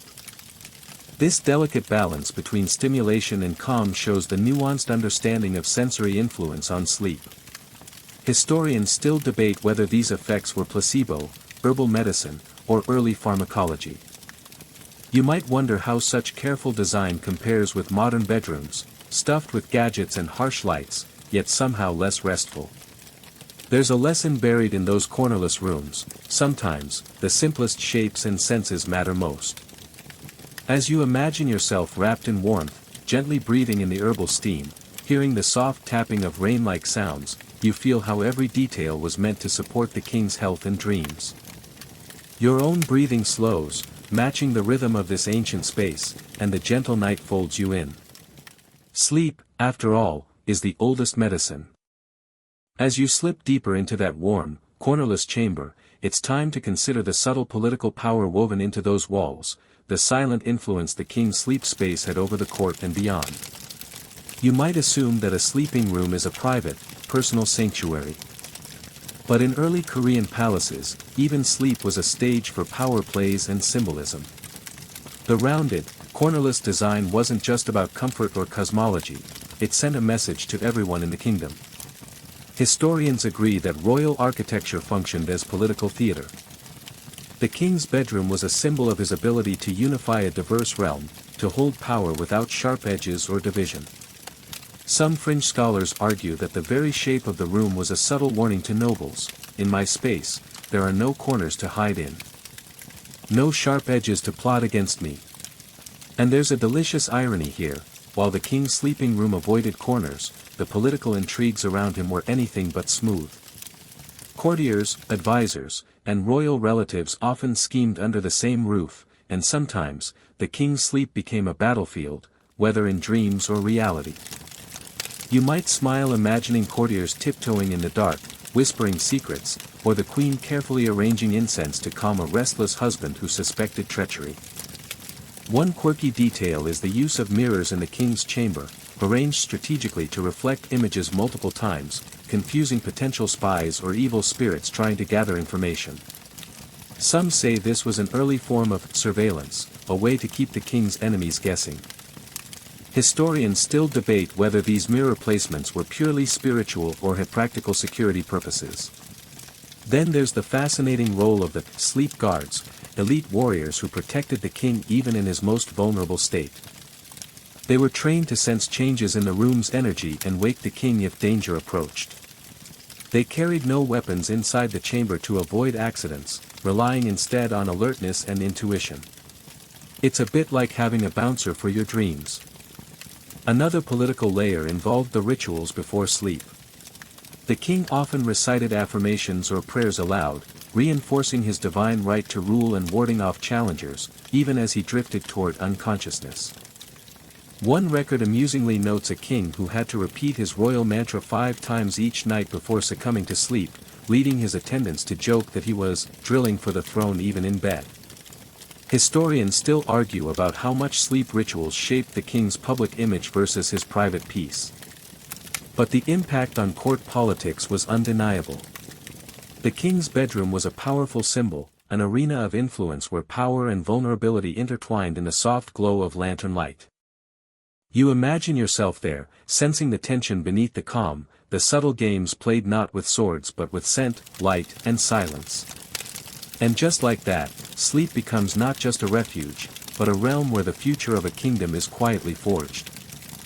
The night stretches on, but your mind stays alert to the whispers hidden in those royal chambers. Let's now focus on a practical but fascinating question: how did the kings and their architects manage to build and maintain these cornerless rooms, especially given the era's tools and materials? You might assume that constructing a perfectly curved room would require modern technology, lasers, or 3D printing. But the builders of early Korean palaces managed to create these smooth, rounded spaces with surprising ingenuity. Historical records and archaeological findings show that they used a combination of wooden frameworks and clay plaster, layered carefully over curved wooden ribs. Craftsmen shaped each beam and panel by hand, relying on precise measurements and traditional joinery techniques that didn't use nails or screws but interlocking joints. A quirky tidbit: some palace woodworkers were said to be trained in secret guilds, passing down the art of curves for generations, with masters able to shape beams so perfectly that the joints were invisible to the eye. Historians still debate the extent of these guilds' influence, but it's clear that the skills required were highly specialized. The clay plaster applied to the wooden frames wasn't just for smoothness, it also helped regulate humidity and temperature, giving the room that cozy, livable feel. The plaster often included natural fibers and minerals that strengthened the walls and helped prevent cracks. This was a living architecture, designed to breathe with the seasons. Now, here's a fascinating detail: because the walls were curved, they had to develop unique furniture and fittings to fit these spaces. Standard square chests or tables wouldn't do, so craftsmen created round or oval furniture, sometimes built into the walls themselves, like small alcoves or curved benches. Imagine sliding open a cabinet that follows the curve of the wall, instead of a stiff rectangular box. It's a little like living inside a smooth shell, every object designed to flow with the room's shape. Some historians argue this could be an early example of ergonomic design, blending comfort with aesthetic and spiritual considerations. Another challenge was the roof. Curved walls required equally clever roofing solutions to keep rain out and maintain structural stability. Traditional Korean roofs use gracefully curved tiles that echo the building's lines, and palace architects had to ensure that the roof's curves aligned perfectly with the rounded rooms beneath. It's a delicate dance of wood, tile, and earth. You might chuckle picturing the builders carefully aligning each tile, aware that one wrong piece could throw off the whole room's harmony. And then there's the heating system, the ondol. It was ingeniously integrated beneath the floor, with channels carrying warm smoke from the kitchen fire throughout the chamber's base. The curved walls helped retain and circulate this heat evenly, creating a cozy cocoon. Some fringe scholars suggest that the rounded rooms might have been designed partly to optimize the flow of warm air, preventing cold drafts that could creep in around corners. This idea connects back to earlier debates about the health benefits of curved spaces. One can't help but admire the holistic thinking, spiritual symbolism, practical comfort, and architectural innovation all rolled into one. You imagine the craftsman, silent, focused, hands covered in clay and sweat, shaping beams, plastering walls, fitting tiles, each step building not just a room but a sanctuary. And as you imagine yourself lying on that warm ondol floor, surrounded by perfectly curved walls, you realize that this ancient space is a masterpiece of human creativity and care. A room made to cradle kings, and now, to cradle you. The quiet of the palace night deepens as you nestle more comfortably into the memory of those cornerless chambers, and now it's time to reflect on the sensory experience of royal sleep, how sound, light, and scent converged in subtle ways to shape the king's rest. Imagine the hush of the palace after curfew, the distant footsteps of guards patrolling softly on stone pathways. Inside the chamber, the rounded walls not only protected from spirits but also shaped sound in unique ways. Historians agree that curved walls naturally diffuse sound, preventing echoes and sharp noises that could startle a sleeper. Instead of harsh corners reflecting a sudden bang or whisper, the gentle curves created a soft acoustic cocoon. It's as if the room itself hushed the world, turning sound into a gentle murmur. One quirky detail recorded in palace diaries: during storms, the rounded rooms produced a soothing whoosh as rainwater flowed off the curved roofs, calming the king rather than unsettling him. Courtiers believed this natural lullaby helped soothe restless minds. The lighting was equally deliberate. Papered windows softened the harsh moonlight, bathing the room in a silvery glow rather than a glaring beam. At night, lanterns were placed strategically to create pools of warm light and shadow, avoiding harsh contrasts. It wasn't just aesthetics, the lighting served a purpose, to ease the transition from wakefulness to sleep. There was even an early version of night light, small lanterns placed low near the floor to guide sleep guards without disturbing the king's rest. A fringe theory suggests that the choice of colors inside the room, soft blues, muted golds, was influenced by early psychological insights about color's impact on mood and relaxation. You can picture the king's chamber as a symphony of gentle light and shadow, with every flicker designed to cradle the mind. And then, there's scent. The air was filled with carefully curated aromas from burning herbs, mugwort, camphor, sandalwood, each chosen not just for fragrance but for calming and protective qualities. These scents acted like an invisible lullaby, weaving through the curves of the room, soothing nerves, and possibly warding off pests. One amusing anecdote tells of a queen who preferred lavender over mugwort, causing palace gardeners to scramble to grow this foreign herb, which later became popular across the court. Historians debate whether these sense effects were purely psychological or if they had real medicinal benefits. But the king's sleep experience was a total sensory immersion, warmth from the ondal, soft light, gentle sounds, and calming scents, all enhanced by the room's curved architecture. You can almost feel your own breath slow, matching the rhythm of this ancient, peaceful night. Sleep here isn't just an act, it's an art form, a ritual, a carefully crafted journey into rest and renewal.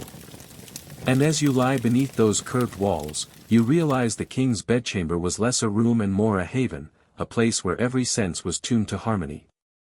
Just like you, now. You're comfortably nestled deeper in that soothing palace atmosphere now, and it's the perfect moment to explore the intriguing role of symbolism in early Korean kings' sleepwear and bedding, because yes, even what they wore to bed mattered.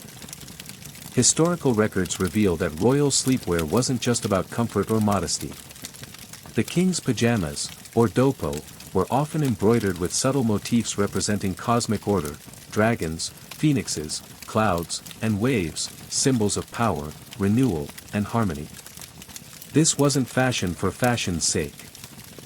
The idea was that wearing these symbols next to the skin connected the king's body directly to the universe's rhythms, reinforcing his divine right to rule even while sleeping. A quirky fact, some kings reportedly owned special, dream cloaks, woven from fine silk, intended to be worn only during rest, believed to protect the wearer from nightmares or evil spirits.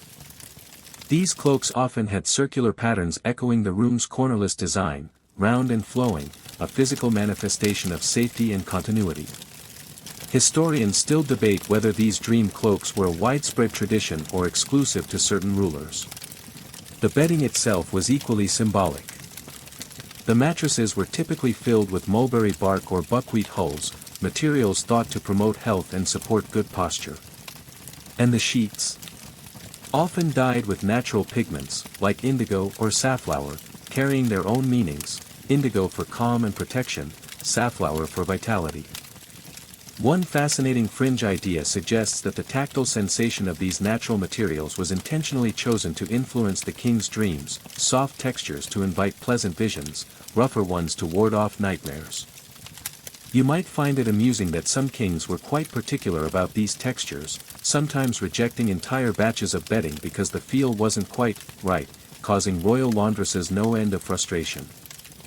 Historians still argue about how seriously the kings took these details, whether it was superstition, genuine belief, or royal luxury taken to an extreme. And then there's the practice of layering blankets and quilts in odd numbers, 3, 5, 7, reflecting numerological significance tied to balance and protection. These numbers echoed in other palace rituals and architecture, like the placement of windows or columns, creating a subtle but consistent theme of harmony throughout the king's environment. You can imagine the king slipping into his dream cloak, nestling into layered quilts, surrounded by embroidered symbols and ancient numerology, every detail designed to cradle his body and spirit. It's a reminder that sleep in early Korea wasn't a mindless lapse but a sacred act, a ritual of regeneration, woven into the very fabric of royal life. As you settle further into your own comfort, you realize that while the kings had cornerless rooms and dream cloaks, you have the simple luxury of peace, curiosity, and the gentle pull of sleep. And that's sometimes enough. As you sink even deeper into the peaceful rhythm of this ancient night, it's time to wander beyond the palace walls and look at how the concept of cornerless spaces influenced the common people, peasants, artisans, and nobles alike, and how their sleeping arrangements compared. You might expect that such sophisticated architectural ideas were reserved only for kings, but in reality, the idea of smooth, cornerless rooms and rounded spaces filtered down through society, though in simpler forms. Historians agree that traditional Korean homes, called hanok, often featured rounded beams and softly curved edges, especially in wealthier households, to promote harmony and good fortune. The ondol heating system, too, was widely adopted across social classes, emphasizing the importance of warmth and comfort. A quirky detail, in rural villages, some houses had semicircular earthen walls or alcoves for sleeping, blending the cornerless philosophy with practical materials like clay and straw. These humble homes embraced curves, not for grand symbolism, but for durability and weather resistance. Historians still debate how widespread the cornerless room concept really was among common folk, given the expense and skill needed to craft smooth curves. Interestingly, the symbolic meaning also shifted depending on status. While kings' cornerless rooms represented cosmic harmony and political unity, for ordinary families, they often symbolized safety, protection from evil spirits, and practical comfort. One fringe theory even suggests that some villagers intentionally avoided sharp corners in their homes to prevent ghosts from trapping them, a belief that might sound eerie but was a deeply held part of folk spirituality. Imagine a peasant family gathering around a softly curved hearth, the warm light casting gentle shadows on rounded walls, while outside the cold wind moans through the fields. Even in these simple settings, sleep was sacred, a time to reconnect with the earth and prepare for the next day's toil. And while the king's chambers were elaborate, the core idea of smooth, flowing space for restful sleep was a shared cultural thread. You might chuckle picturing a peasant mother smoothing a rounded clay wall with her hands, murmuring a prayer to keep her children safe through the night. This diffusion of architectural philosophy reveals a remarkable continuity across class divides. From the polished palace to the humble village hut, the pursuit of peaceful, cornerless sleep was a universal dream. And as you lie there, feeling your own breathing slow, you recognize that comfort is a simple human need, beautifully expressed in shapes, warmth, and light, whether under golden roofs or straw-thatched ones. Sleep doesn't discriminate. It's a gentle leveler. And tonight, it welcomes you, no matter where you are. The night around you deepens further, softening every sound and shadow, and now you turn your attention to a curious intersection between Korean royal sleep spaces and astronomy, the celestial science that shaped many aspects of palace design. You might already know that ancient Koreans were keen observers of the skies, using star charts and planetary movements to plan everything from harvests to royal ceremonies. But did you realize the king's sleeping quarters themselves were aligned with cosmic forces? Historical evidence confirms that palaces were constructed with precise orientation to cardinal directions, linked closely to the position of stars and constellations deemed auspicious. The king's room, with its smooth, cornerless walls, was typically positioned to face south or east, not just for airflow or sunlight, but to align with celestial paths, inviting beneficial cosmic energy during rest. A fascinating fringe notion suggests that curved walls might have helped amplify faint cosmic vibrations or align acoustically with the night's natural sounds, though this remains speculative. You can picture astronomer officials advising architects, pointing to the heavens and declaring the perfect angle for the king's bed to ensure peaceful sleep under protective stars. One quirky royal tale involves a king who insisted on sleeping beneath a star he called the Guardian, and the palace was adjusted accordingly, a costly endeavor that amused his courtiers but underscored the importance of cosmic harmony. Historians still debate how literally these alignments were taken versus being symbolic gestures. Then there's the matter of the lunar calendar, deeply intertwined with Korean daily life. The king's sleep schedule often followed moon phases, with specific rituals and rest practices on full or new moons to harness lunar energy. You might find it amusing that certain nights were considered too powerful for deep sleep, leading kings to adopt lighter rest or meditation instead. The role of astrology also extended to dreams. Royal dream interpreters would analyze the king's nocturnal visions, believed to be messages from the cosmos about the state of the realm. This celestial guidance underpinned many political decisions, blurring the line between sleep, science, and sovereignty. As you lie in your own room, perhaps with a window open to the stars, you feel the ancient connection, a reminder that human rest has long been part of a grand cosmic dance. Curved walls, aligned beds, lunar cycles, and starlit dreams, all speak to a timeless quest to harmonize sleep with the universe itself. And in this quiet night, you're part of that story too. The night hums softly around you as your thoughts drift from stars to the subtle influence of seasonal changes on the king's sleep, a rhythm carefully observed and woven into palace life. In early Korea, the changing seasons weren't just a backdrop but a guiding force for everything, including the king's sleep habits and his chamber's arrangement. Historical accounts note that palaces had movable screens and shutters, designed to adjust airflow and light depending on whether it was the cold, harsh winter or the sweltering, humid summer. The cornerless design helped circulate air naturally, reducing stagnant pockets that might breed discomfort or illness. Some palace records describe special summer bedding made of light hemp and winter quilts stuffed with thick mulberry fibers, all selected to match the season's demands. A quirky detail, kings reportedly had favorite sleeping spots that shifted with the seasons, like a human compass rotating through the palace, seeking the best temperature and light. One king even supposedly complained that his bedroom was too cozy in spring, leading attendants to open a window at night despite royal objections. Historians debate how much these seasonal preferences influenced palace architecture versus the general design trends of the time. The Ondal heating system, meanwhile, was the true hero of winter nights. Pipes beneath the floor channeled warm smoke from kitchen fires, keeping the room cozy without the dangers of open flames.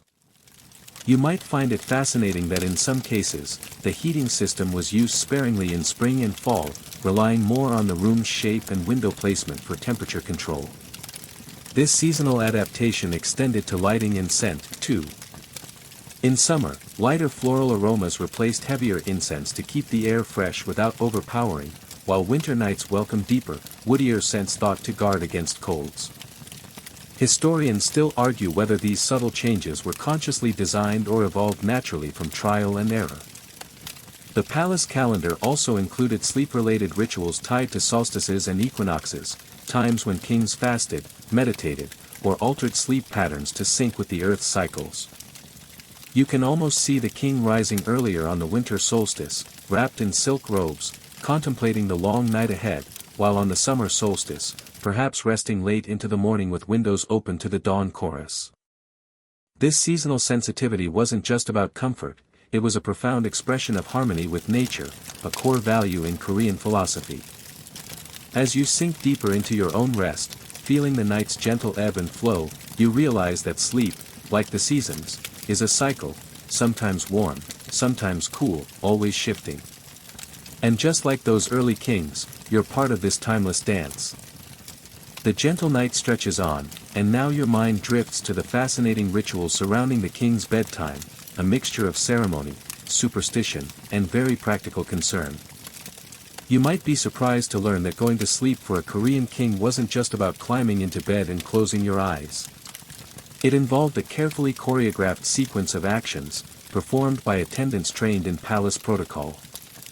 Historical records describe a nightly, sleep ritual, where courtiers would purify the king's chamber with fragrant smoke, adjust the curtains to ward off spirits, and even place small protective charms near the bed. One quirky practice involved sprinkling water scented with mugwort and other herbs around the sleeping area, believed to create a magical barrier against malevolent forces. Historians still argue about how widespread and serious these rituals really were, or if they were more theatrical displays of royal piety. Some accounts say the king's sleep chamber was also inspected for any imperfections, loose tiles, drafts, or odd noises, that might disturb the royal rest or invite bad luck.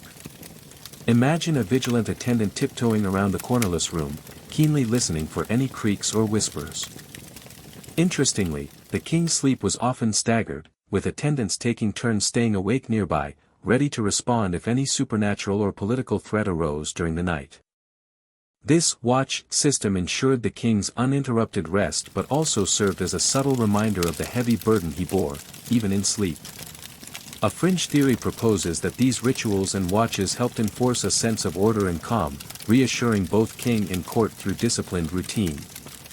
In some instances, the king would engage in light meditation or breathing exercises before sleep, believed to clear the mind and strengthen spiritual defenses.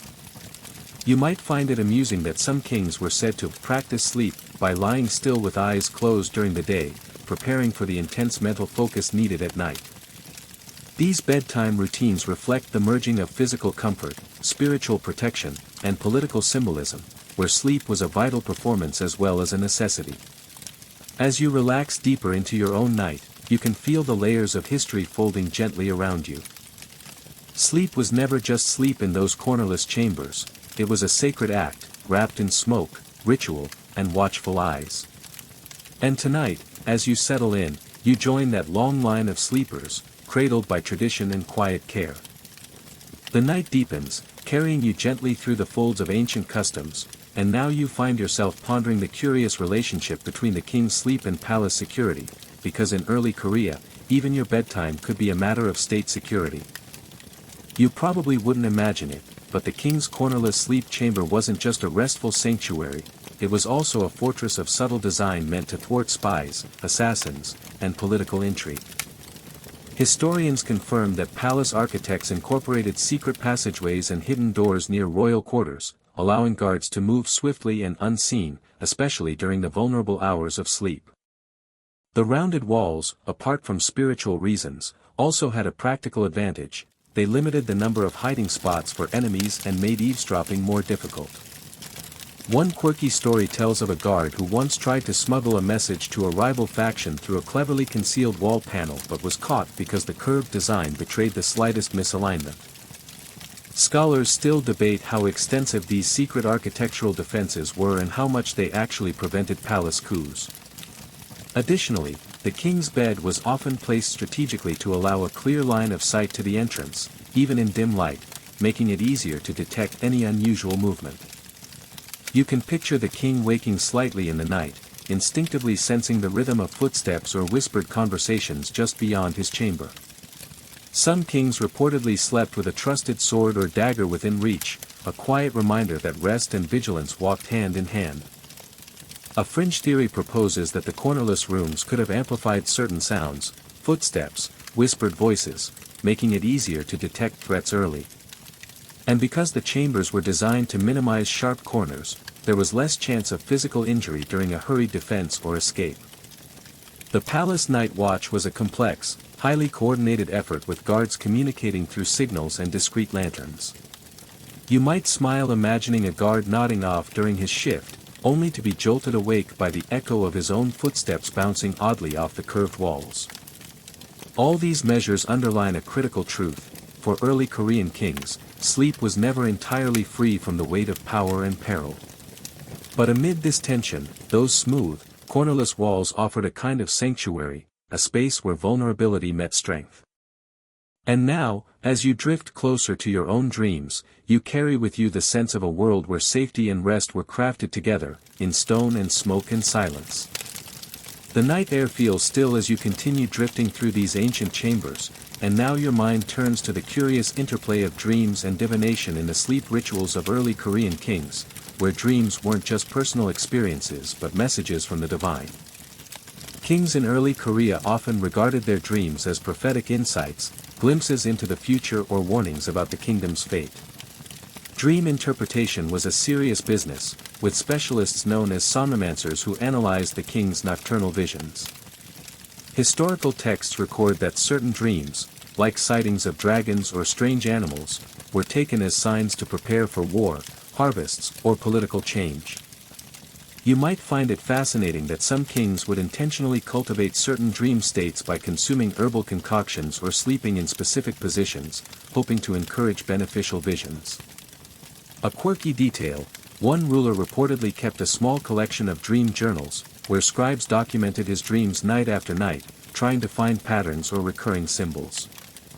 Historians still debate whether these dream practices were sincere spiritual pursuits or political theater designed to bolster the king's mystique.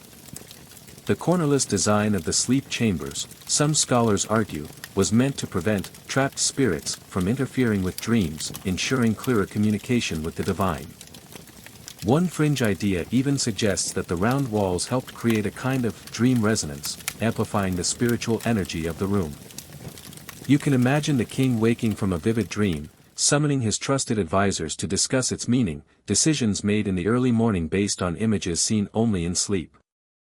Dream interpretation extended beyond the king; it was woven into the kingdom's governance and ceremonies, blending personal rest with public responsibility. Sleep was more than rest, it was a vital link between the mortal world and the divine, a nightly journey where kings sought wisdom and guidance.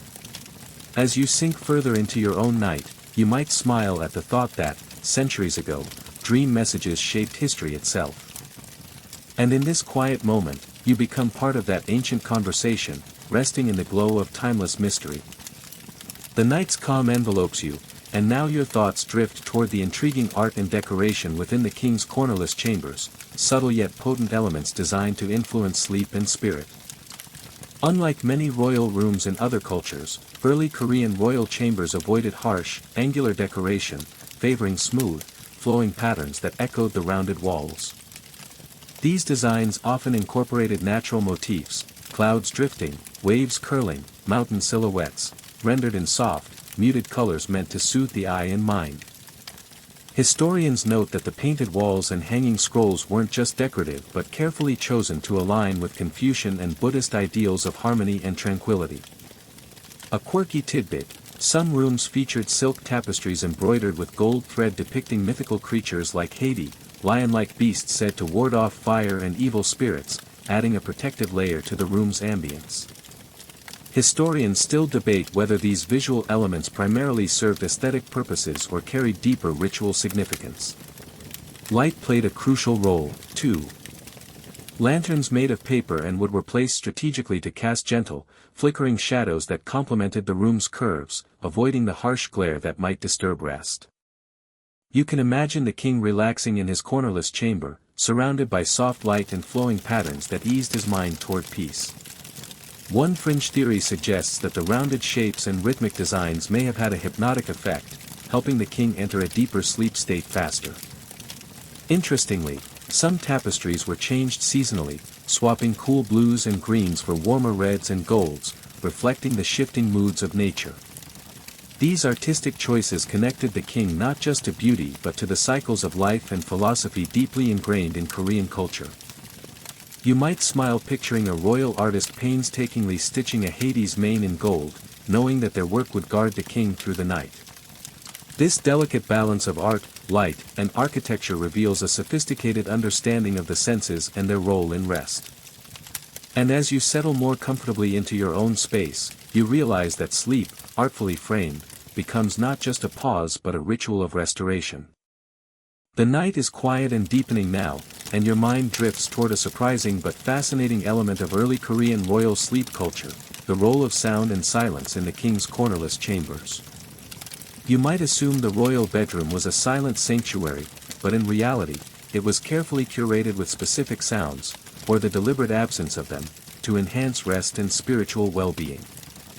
Historians have discovered that palace architects designed these smooth, rounded rooms to minimize harsh echoes and intrusive noises, creating a gentle, enveloping hush that could soothe the mind. Interestingly, some palaces incorporated water features or soft wind chimes placed near sleeping quarters, adding delicate, natural sounds thought to calm the spirit.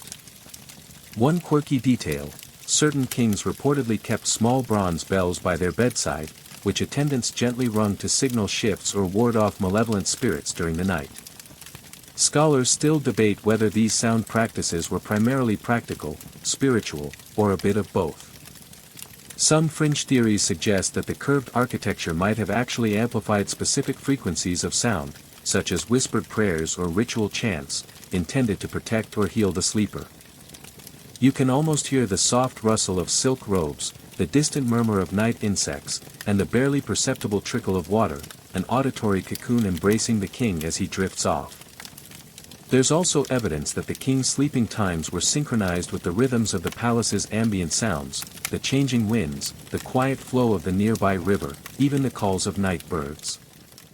This harmony of sound and silence was meant to connect the king more deeply with nature's cycles, easing the transition from wakefulness to sleep. You might smile picturing a palace attendant tiptoeing through the curved hallway, mindful not to break the delicate symphony of the night. For the king, sleep was more than closing his eyes, it was surrendering to a carefully crafted sensory experience. And as you nestle into your own quiet space, you become part of that timeless embrace of sound and silence. The night moves on quietly, and now your thoughts gently drift toward the subtle roll of scent in the king's cornerless chamber, a detail that might surprise you with its importance. In early Korean palaces, fragrances were carefully chosen to influence mood and health during sleep. Incense made from sandalwood, mugwort, and other herbs was burned softly before bedtime to purify the air and calm the mind. Historical records note that the king's chamber often featured special incense burners with intricate designs, allowing the smoke to flow smoothly along the curved walls without pooling in corners. Remember, no corners means no stagnant air or scent. A quirky fact, some kings preferred incense with a faint citrus note, believed to sharpen the mind and promote lucid dreams, while others favored heavier, resinous scents for relaxation. Historians still debate the extent to which these scent practices were medicinal, spiritual, or simply cultural preferences. Fringe scholars speculate that the carefully controlled fragrance helped ward off pests, an early form of natural pest control in a humid climate.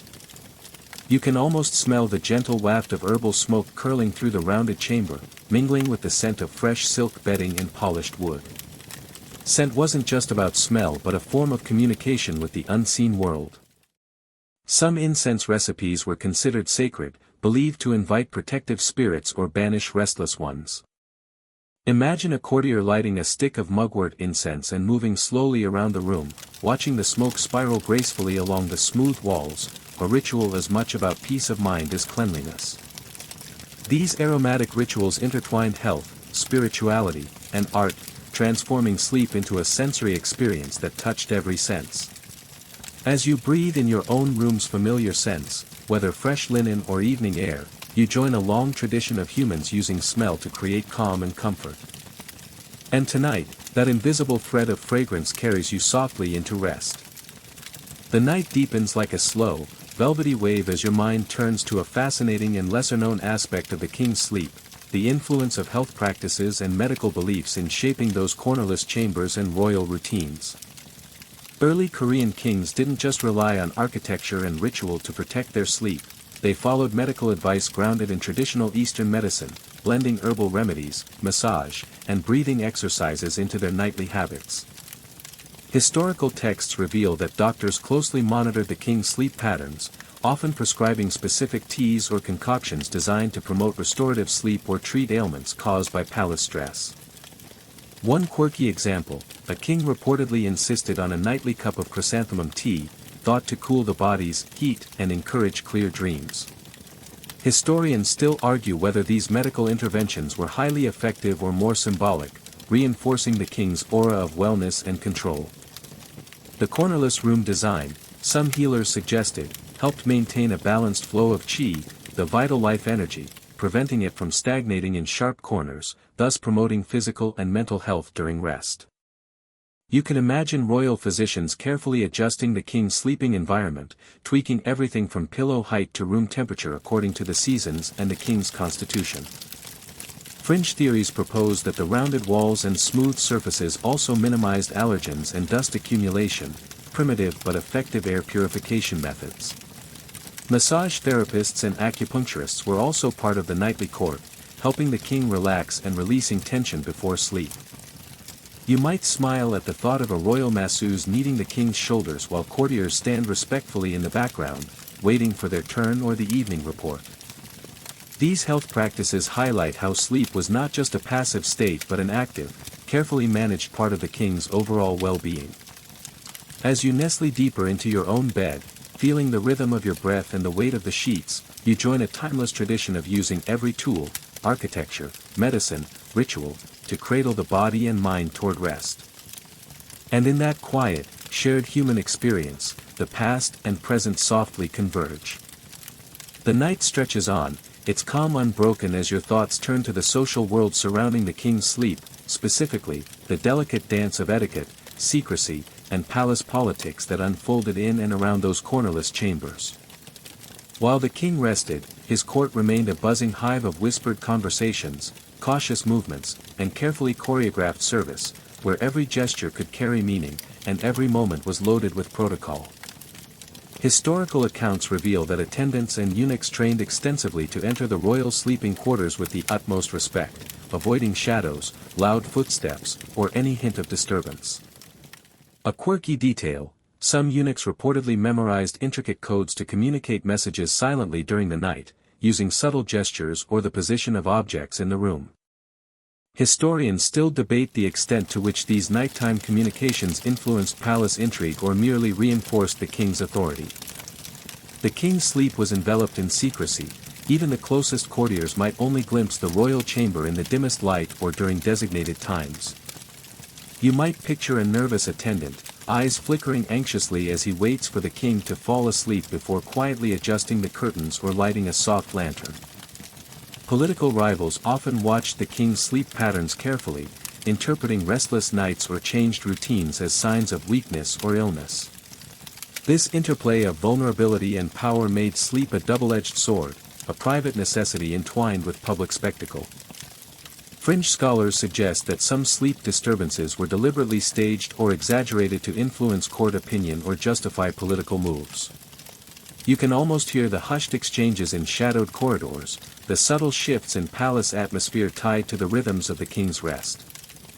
Sleep, in this light, was not merely personal but a stage for the drama of rule and rebellion. As you settle further into your own night, feeling safe in your own space, you glimpse the fragile balance between rest and vigilance that shaped centuries of royal life. And in that quiet reflection, the weight of history softens into the comfort of shared humanity. The night deepens, and your thoughts turn now to the fascinating relationship between early Korean kings' sleep habits and the natural environment surrounding their palaces, how the rhythms of nature shaped the very architecture and routines that cradled their rest. The locations of royal palaces were often chosen for their proximity to mountains, rivers, and forests, believed to harness beneficial feng shui energies that promoted harmony and health. Historians confirm that early Korean architects deliberately aligned palaces with natural landmarks, channeling the flow of energy through carefully planned courtyards and corridors leading to the king's chamber. The cornerless design of the sleep chamber itself might have been influenced by the shapes found in nature, smooth river stones, rolling hills, echoing the landscape's curves to create a seamless connection between indoors and outdoors. One quirky tradition involved placing bowls of water with floating lotus flowers near windows or doorways, intended to bring purity and calmness from the natural world into the king's private space. Scholars still debate whether these natural alignments were primarily spiritual beliefs or practical strategies for airflow, temperature regulation, and pest control. You can imagine the king waking at dawn, hearing birdsong and the rustle of leaves, his chamber designed to amplify these gentle natural sounds and integrate them into his daily rhythm.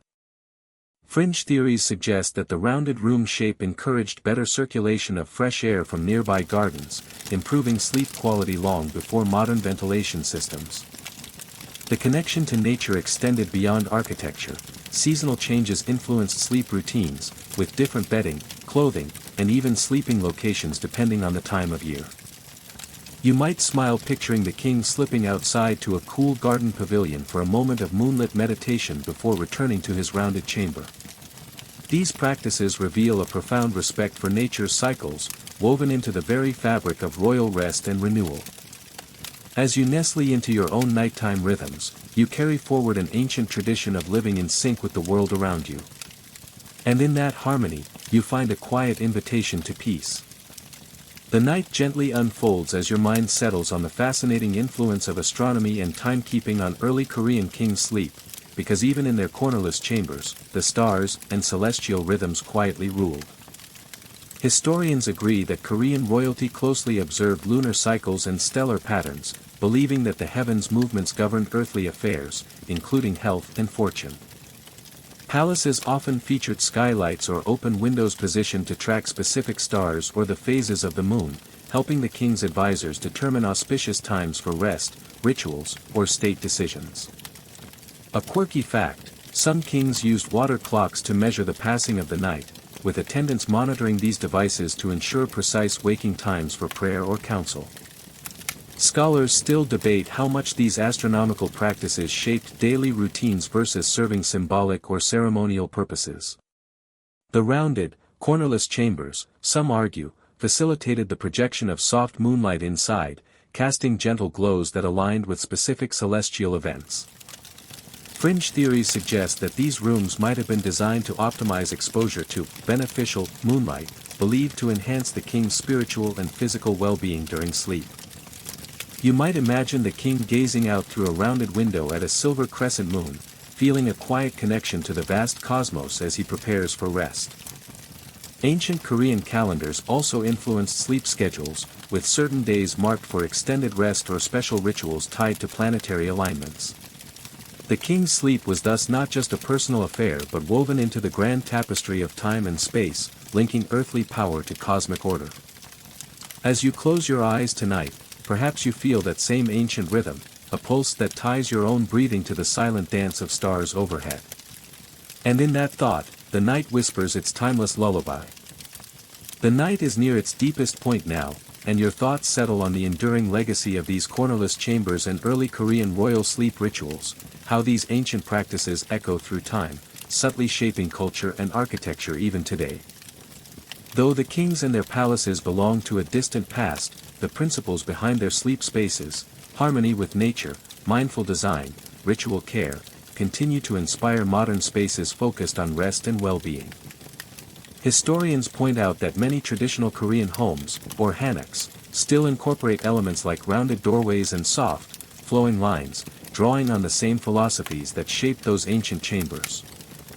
A quirky but charming example: some contemporary Korean spas and meditation centers use circular rooms to create calm, peaceful environments, tapping into that old belief in the soothing power of curves. Scholars debate how much early royal sleep customs influenced broader societal habits versus remaining elite practices, but the idea of integrating environment and ritual in rest endures. Fringe thinkers argue that cornerless rooms could even have benefits for modern sleep quality, suggesting new research into architectural shapes and human psychology. You might imagine a modern bedroom inspired by these ancient designs: gentle curves, natural materials, subtle scents, and soft, flowing light all working together to cradle you in calm. The king's sleep, once a guarded, mystical practice, now lives on in everyday rituals of comfort, mindfulness, and intentional rest. As your own breathing slows and your thoughts soften, you're connected to centuries of seekers who looked for peace in the shape of a room, the sound of a breeze, the warmth of a gentle light.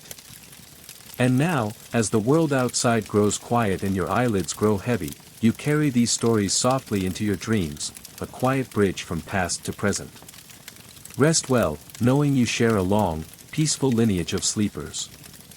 Now, dim the lights, maybe turn on a fan for that soft background hum, and let's ease into tonight's journey together. The night stories have carried you through stone corridors and silk tapestries, along curved walls where kings once found refuge from the sharp angles of the world. You've traced the paths of ancient rituals, dreamt alongside monarchs, and felt the whisper of incense and the hush of a palace in slumber. Sleep, you've learned, was never just a simple rest but a carefully woven ritual, a dance of architecture, nature, sound, scent, and spirit. The cornerless chambers of early Korean kings were sanctuaries designed to protect more than bodies; they guarded dreams, health, and power. Tonight, as your breath slows and your eyelids grow heavy, remember the soft curves that kept ancient worries at bay, the delicate balance of light and shadow, the scent of herbs carried on a midnight breeze. Let these gentle images soothe your mind, a tender lullaby from a world long past yet still echoing in the rhythm of your own night. And as you drift deeper, know that you are cradled in a shared human journey, a quiet moment suspended between history and dream. Sleep peacefully, friend.